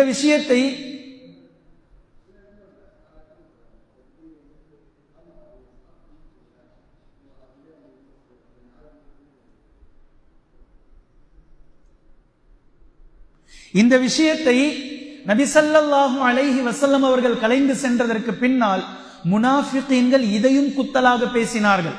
அதாவது வேறு மாதிரி பேசினார்கள். கடுமையான பஞ்சம், கடுமையான காலம், தன்னுடைய குடும்பத்தாரில் ஒருவரை மட்டும் நபி அவர்கள் சேவ் பண்ணி வச்சுட்டு போயிட்டாங்க என்ற தொனியில் ஒரு மாதிரியாக பேசினார்கள். இது அலி ரலியல்லாஹு அன்ஹு அவர்களுடைய காதில் விழுந்ததும் அலி ரலியல்லாஹு அன்ஹு அவர்களால் அந்த இடத்தில் இருக்க முடியவில்லை. தன்னுடைய பயண சாமான்களை கட்டிக்கொண்டு மிக வேகமாக நபி ஸல்லல்லாஹு அலைஹி வஸல்லம் அவர்களிடத்தில் வந்து சேருகிறார்கள். நபி அவர்களை வந்து பிடிக்கிறார்கள் பயணத்தில். அல்லாஹ்வின் தூதரே, நானும் வருகிறேன் தபூக்குக்கு. நபி ஸல்லல்லாஹு அலைஹி வஸல்லம் அவர்கள் இருக்க சொன்னதற்கான மிக நியாயமான நிறைய அரசியல் காரணங்கள் உண்டு. ஆனால் அலி ரலியல்லாஹு அன்ஹு அவர்கள் நானும் வருகிறேன். ஏனா அலி ரலியல்லாஹு அன்ஹு அவர்கள் போரை விரும்புபவர்கள் அல்ல, லவ் செய்பவர்கள், காதலித்தார்கள் போரை. தீனுக்காக மார்க்கத்திற்காக அல்லாஹ்வினுடைய தூதர் நபி ஸல்லல்லாஹு அலைஹி வஸல்லம் அவர்களுக்காக எக்காலமும் எந்நேரமும் தன்னுடைய உயிரை விடுவதற்கு துணிந்து இருந்தவர்கள் அலி ரலியல்லாஹு அன்ஹு அவர்கள். அபூ தாலிப் மரணப்படுக்கையில் இருக்கும் போது அலி ரலியல்லாஹு அன்ஹு அவர்களிடத்தில் சொல்லிய வார்த்தை, அலியே, நான் எப்படி இது நாள் வரையில் முஹம்மதை பார்த்து கொண்டிருந்தேனோ, பாதுகாத்தேனோ, இதே போன்று உன் உயிர் இருக்கும் வரைக்கும் நீ உன்னுடைய அண்ணனை பாதுகாக்க வேண்டும் என்ற அந்த வார்த்தை அலி ரலியல்லாஹு அன்ஹு அவர்கள் தன்னுடைய 8 வயது முதல் தன்னுடைய மௌத் வரைக்கும் நபி ஸல்லல்லாஹு அலைஹி வஸல்லம் அவர்களுக்கு மிகப்பெரிய பாடிகார்டு. இப்போ ஓடி வராங்க போருக்கு. அல்லாஹ்வின் தூதரே, நானும் வருகிறேன், என்னால் அங்கு இருக்க முடியவில்லை, நானும் கலந்து கொள்ள வேண்டும் தபூக்கில். நபி ஸல்லல்லாஹு அலைஹி வஸல்லம் அவர்கள் அலி ரலியல்லாஹு அன்ஹு அவர்களை பார்த்து கூறினார்கள், மூசா அலைஹிஸ்ஸலாம் அவர்களுக்கு ஹாரூன் அலைஹிஸ்ஸலாம் அவர்கள் எப்படியோ இதே போன்று இந்த சமூகத்தில் எனக்கு நீராவீர், நீங்கள் அந்த மாதிரி எனக்கு, நீங்கள் செல்லுங்கள், அங்க போய் இருங்க. ஆனால் எனக்கு பின்னாடி நபி கிடையாது. மூசா அலைஹிஸ்ஸலாம் அவர்களும் நபி, ஹாரூன் அலைஹிஸ்ஸலாம் அவர்களும் நபி, அது அங்க.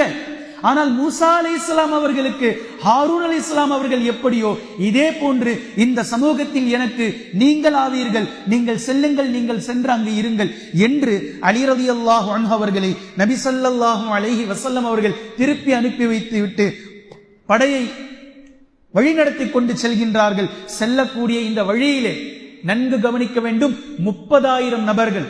30,000 நபர்களுக்கு தேவையான வாகனம் இல்லை, 30,000 நபர்களுக்கு தேவையான உணவு இல்லை, கடுமையான வெயில் காலம், பஞ்சம், தண்ணீரை எடுத்துக்கொண்டு செல்ல வேண்டும். எவ்வளவு தண்ணி எடுத்துட்டு போவாங்க?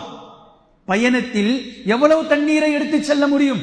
சஹாபாக்களுடைய கடுமையான இந்த பஞ்ச நிலை, இந்த நாட்கள், அதே மாதிரி செல்லக்கூடிய தூரம் மிக நீண்ட நெடிய தூரம். 15 நாட்கள் பயணம் செய்ய வேண்டும். 15 நாட்கள் பயண தூரம். செல்லக்கூடிய பாதை கரடுமுரடான பாதை, மலைப்பாதை, மிகப்பெரிய சவால் சஹாபாக்களுக்கு இது. ஆனால் நபி ஸல்லல்லாஹு அலைஹி வஸல்லம் அவர்கள் அழைத்து செல்கிறார்கள். இந்த நேரத்தில் சஹாபாக்களிடத்தில் தண்ணீர் தீர்ந்து போக, வழியில் தண்ணீர் இல்லாததினால் ஒட்டகங்களை எல்லாம் அறுத்து அதனுடைய இறைப்பையில் சேகரித்த தண்ணீரை குடித்து சென்றார்கள் சஹாபாக்கள். ஒரு சில நேரங்களில் கொண்டு சென்ற உணவு ஒட்டுமொத்தமாக காலியாகி இலை தலைகளை பறித்து சாப்பிட்டார்கள். இலை தலைகளை பறித்து சாப்பிட்டதின் காரணமாக வாய்கள் எல்லாம் புண்ணாகிவிட்டது. சஹாபாக்களுக்கு வாய்ப்புண்ணு ஏற்பட்டு விட்டது. இன்னைக்கு நம்மளுடைய நிலை, நம்முடைய உணவுகள் எத்தனை வெரைட்டி ஆஃப் உணவு.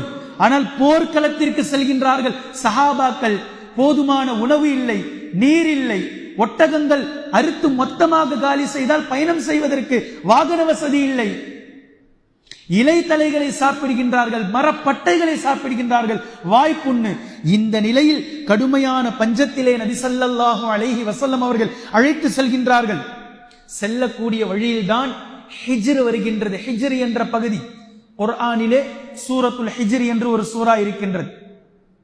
ஹிஜ்ர் சமூது வாசிகள் வாழ்ந்த இடம். மிகப்பெரிய கோட்டைகளிலே, ஹிஜ்ர் என்றால் மிகப்பெரிய கோட்டை, கோட்டைகளிலே வாழ்ந்த அந்த சமூகத்தை பற்றி அல்லாஹு தஆலா பேசுகின்றான். உலகத்தில் மிக பிரம்மாண்டமாக பலசாலிகளாக வாழ்ந்தவர்கள் ஆதும் சமூதும். இந்த சமூது சமூகம் வாழ்ந்த இடம்தான் ஹிஜ்ர். மிகப்பெரிய கோட்டைகளிலே வாழ்ந்தார்கள் அவர்கள், மிகப்பெரிய பலசாலிகள். சூரத்துல் ஹிஜ்ரை எடுத்து வாசித்து பாருங்கள். அந்த பகுதி வந்ததும் அங்கு சில கிணற்றினுடைய நீர்களை சஹாபாக்கள் பார்க்கிறார்கள். ஓடோடி சென்று நீரை பார்த்ததும் தண்ணீரினுடைய ஆசையில் எல்லா தண்ணீரையும் எடுத்துக்கொண்டார்கள். ஆனால் நபி ஸல்லல்லாஹு அலைஹி வஸல்லம் அவர்கள் கூறினார்கள், அந்த தண்ணீரை நீங்கள் குடிக்காதீர்கள், அந்த தண்ணீரில் நீங்கள் உதுவும் செய்யாதீர்கள் தொழுகைக்காக. ஏன்னா இது சபிக்கப்பட்ட இடம், அல்லாஹ்வினுடைய அதாபு இறங்கிய இடம். கொஞ்சம் தூரம் இன்னும் கடந்து சென்றால் சாலிஹ் அலைஹிஸ்ஸலாம் அவர்களுக்கு அற்புதமாக வெளிவந்த, முஅஜிஸாவாக வெளிவந்த ஒட்டகம் தண்ணீர் குடித்த கிணறு இருக்கின்றது. அந்த தண்ணீரை நீங்கள் எடுத்துக்கொள்ளுங்கள் என்று அல்லாஹ்வின் தூதர் ஸல்லல்லாஹு அலைஹி வஸல்லம் அவர்கள் சொல்லியதற்கு பின்னால் எடுத்த அந்த வேறு கிணற்று தண்ணீரை மாவை பிசைந்து, அந்த மாவு பிசைந்த மாவை ஒட்டகங்களுக்கு நீங்கள் உணவாக கொடுத்து விடுங்கள், அந்த தண்ணீரை நீங்கள் உபயோகிக்க வேண்டாம் என்று அல்லாஹ்வின் தூதர் ஸல்லல்லாஹு அலைஹி வஸல்லம் அவர்கள் தடுத்தார்கள். பின்பு சாலிஹ் அலைஹிஸ்ஸலாம் அவர்களுக்கு அற்புதமாக வெளிப்பட்ட அந்த ஒட்டகம் தண்ணீர் குடித்த தண்ணீரை சஹாபாக்கள் எடுத்தார்கள். ஆனால் அதுவும் போதவில்லை. 30,000 நபர்கள், 30,000 பேர் இருக்கிறாங்க, எவ்வளவு தண்ணி போதும்? பத்தல. பின்பு பயணம் கிளம்பி தொடர்கின்றது. செல்லக்கூடிய வழியில் மேலும் தண்ணீர் இல்லை, மறுபடியும் தண்ணீர் முடிஞ்சு போச்சு. இப்போ சஹாபாக்கள் நபி ஸல்லல்லாஹு அலைஹி வஸல்லம் கிட்ட வராங்க, அல்லாஹ்வின் தூதரே தண்ணீர் இல்லை, என்ன செய்யறதுன்னு தெரியல, முடியல, பயங்கரமான தாகம், அல்லாஹ்விடத்திலே எங்களுக்காக இறைஞ்சுங்கள், பிரார்த்தனை செய்யுங்கள். நபி ஸல்லல்லாஹு அலைஹி வஸல்லம் அவர்கள் அல்லாஹ்விடத்திலே கையேந்தினார்கள், அல்லாஹ்விடத்திலே துஆ செய்தார்கள். அல்லாஹு தஆலா மேகத்தை கொண்டு வந்தான், மழையை பொழிந்தான். சஹாபாக்கள் உடல் சூடு தீரும் அளவிற்கு நனைந்தார்கள். அந்த தண்ணீரை சேகரித்து வைத்தார்கள், அந்த தண்ணீரை குடித்தார்கள். அல்லாஹு தஆலா அருள் மழையை பொழிந்தான் சஹாபாக்களின் மீது. இதற்கு பின்னால் படை மீண்டும் கிளம்பி செல்கின்றது. தபூக் என்ற இடத்திற்கு சென்று முகாமிடுகின்றது. தபூக் இந்த இடத்திற்கு சென்று நபி ஸல்லல்லாஹு அலைஹி வஸல்லம் அவர்கள் சஹாபாக்களை ராணுவ கட்டமைப்போடு அமைத்தார்கள். ஏன்னா ஏற்கனவே ஹுனைன்ல எதிர்பாராத விதமா உள்ள போனாங்க, திடீர் மறைந்திருந்து தாக்குதல் எதிரிகள் நடத்தினால் இந்த நேரத்தில் தபூக் என்ற இடத்தில் முகாமிடும் போதே மிகுந்த எச்சரிக்கையோடு நபி ஸல்லல்லாஹு அலைஹி வஸல்லம் அவர்கள் கட்டமைப்பே, முகாமே ராணுவ அமைப்பில் கட்டமைத்தார்கள், ராணுவ தளவாளங்களோடு கட்டமைத்தார்கள். எந்நேரமும் எதிரிகள் எப்போது வந்தாலும் சஹாபாக்கள் அவர்களின் மீது திடீர் தாக்குதல் பாயக்கூடிய அளவிற்கு மிகுந்த கவனத்தோடு தங்களுடைய முகாமை கட்டமைத்தார்கள். இந்த நேரத்தில் தான் நபி ஸல்லல்லாஹு அலைஹி வஸல்லம் அவர்கள் வந்திருக்கிறார்கள் என்ற இந்த செய்தி ஹிர்கல் என்ற மன்னனுக்கு, ரோமாபுரி பேரரசுக்கு கிடைக்கின்றது. யோசிச்சு பாருங்க, இந்த இடத்தில் வந்த பாதை கடினமான பாதை, வந்த நேரம் பஞ்சமான நேரம், 30,000 நபர்களுக்கு போதிய உணவு இல்லை, நீர் இல்லை. இவ்வளவு சோதனைகளை கடந்து அல்லாஹு தஆலாவிடத்தில் சஹாபாக்கள் வந்திருக்கிறார்கள். சஹாபாக்கள் அதை அப்படியே, அல்லாஹு தஆலா சஹாபாக்களுடைய இந்த தியாகத்தை அப்படியே அங்கீகரித்தான். ஒட்டுமொத்தமாக இந்த 15 நாட்களுடைய பூரண அவர்களுடைய தியாகங்களை அல்லாஹு தஆலா அங்கீகரித்தான். அங்கீகரித்து எதிரிகளுடைய உள்ளத்திலே பயத்தை போட்டுவிட்டான். எதிரிகளுடைய உள்ளத்திலே பயத்தை போட்டுவிட்டான். எதிரிகள் களத்துக்கே வரல. தபூக்கிலே முஸ்லிம்கள் தயார் நிலையில் காத்துக் கொண்டிருக்கிறார்கள். வாங்கடா, எப்ப வந்தாலும் நாங்கள் தயார். நீங்கள் ரோம் என்பதினாலோ, நீங்கள் வல்லரசு என்பதினாலோ, நீங்கள் ஏகாதிபத்தியம் என்பதினாலோ, எங்களை விட நீங்கள் பன்மடங்கு உயர்ந்த சக்திகளோடு நீங்கள் இருப்பதினாலோ உங்களிடமிருந்து பின்வாங்குபவர்கள் நாங்கள் இல்லை. எப்போது வேண்டுமானாலும் எப்படி வேண்டுமானாலும் எங்களோடு நீங்கள் வாருங்கள், பார்த்துக் கொள்ளலாம். நாங்கள் ஈமானோடு வந்திருப்பவர்கள்.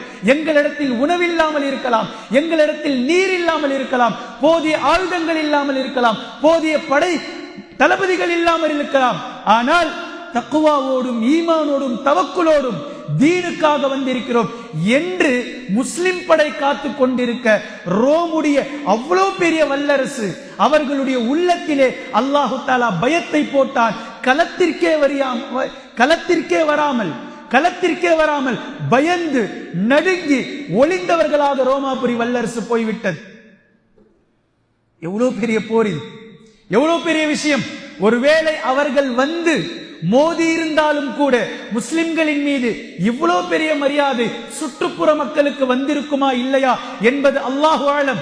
ஆனால் ரோமாபுரி பேரரசு மன்னன் எப்போது முஸ்லிம்களை தாக்க வேண்டும் என்ற எண்ணம் கொண்டு படையை திரட்டி பின்வாங்கினானோ, களத்திற்கே வரவில்லையோ, சுற்றி இருந்த ஒட்டுமொத்த மக்களின் மீதும் ரோமாபுரி ஒன்றுமில்லாத பூஜ்ஜியமாக மாறி போய்விட்டது.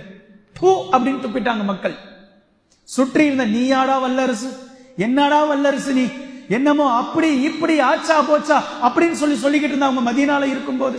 இப்போ மதீனாவிலிருந்து முஹம்மதுடைய படை கிளம்பி தபூக்கிலே வந்து வாங்கடா போருக்கு என்று அழைக்கும் போது ஓடி ஒளியக்கூடிய இப்படி சிறுபிள்ளைத்தனமாக நீங்கள் மாறிவிட்டீர்களே, அப்ப நீங்க காமெடி பண்ணீங்களா, ஒண்ணும் இல்லையா உங்ககிட்ட வீரம் என்று காரி உமிழ்ந்து விட்டார்கள் சுற்றி இருக்கக்கூடிய மக்கள். அல்லாஹு தஆலா மிகப்பெரிய வெற்றியை சஹாபாக்களுக்கு கொடுத்தான், முஃமின்களுக்கு கொடுத்தான். சுற்றி இருக்கக்கூடிய ஒட்டுமொத்த மக்களுடைய மனதிலும் முஸ்லிம்கள் தான் ஹிஜாஸ் பகுதியில், இந்த அரேபிய தீபகற்பத்தில் மிகப்பெரிய வல்லரசு என்பதை ஒட்டுமொத்த மக்களுக்கும் அல்லாஹு தஆலா காட்டிவிட்டான். எப்படி வந்தாங்க நபி அவர்கள் மக்காலிருந்து, எப்படி வந்தார்கள்? இன்று ஒட்டுமொத்த அரேபிய தீபகற்பத்திற்கும் முஸ்லிம் தான் வல்லரசு என்பதை அல்லாஹு தஆலா கொண்டு வந்து நிறுத்திவிட்டான். எவ்வளவு பெரிய மாற்றம் பாருங்க. 9வது வருஷம், 8 வருடத்தின் உழைப்பு, அதற்கு முன்னால் 13 வருடத்தினுடைய உழைப்பு, ஒட்டுமொத்தத்தையும் அல்லாஹு தஆலா தீனுடைய கொடியை கொண்டு வந்து நிறுத்திவிட்டான். இது 3வது மிகப்பெரிய வெற்றி. ஹுதைபியாவினுடைய வெற்றி. ஹுதைபியாவுக்கு பின்னால் ஒட்டுமொத்த மக்களும் வந்தது 30%. பின்பு ஃபத்ஹு மக்கா, மக்கா வெற்றி. அதற்கு பின்னால் ஒட்டுமொத்த மக்களும் அலையலையாக நபி அவர்களிடத்தில் வந்தது 60%. இப்போது இந்த போர், தபூக் என்ற போர், இந்த போர் தபூக்கிலே வந்து முஸ்லிம்கள் படையை நிறுத்தி வைத்து அவர்கள் வராமல் போனதின் காரணமாக அல்லாஹு தஆலா 100 விழுக்காடு வெற்றியை முஸ்லிம்களை கொண்டு வந்து நிறுவி, இனி உங்களை வெல்லவோ, உங்களை எதிர்க்கவோ, உங்களுக்கு முன்னால் சவால் விட்டு பேசவோ, உங்களிடத்தில் ஜிஸ்யா செலுத்த மாட்டோம் என்று சொல்லவோ யாருக்கும் துணிவில்லை என்பதை முஸ்லிம்களுடைய படையை கொண்டு வந்து அல்லாஹு தஆலா நிறுவிய நாள் இந்த நாள். தபூக்கினுடைய போர் முஸ்லிம்களுக்கு மிகப்பெரிய வெற்றி. அல்லாஹ்வின் தூதர் ஸல்லல்லாஹு அலைஹி வஸல்லம் அவர்கள் தபூக்கில் தான் இருக்கிறார்கள். ஆனால் சுற்றி இருக்கக்கூடிய வெவ்வேறு கிளை மக்களுக்கெல்லாம் பயம் தொற்றிக் கொண்டது நெஞ்சில். உள்ளத்தில் ஊசலாட்டம், பயம் வந்து விட்டது.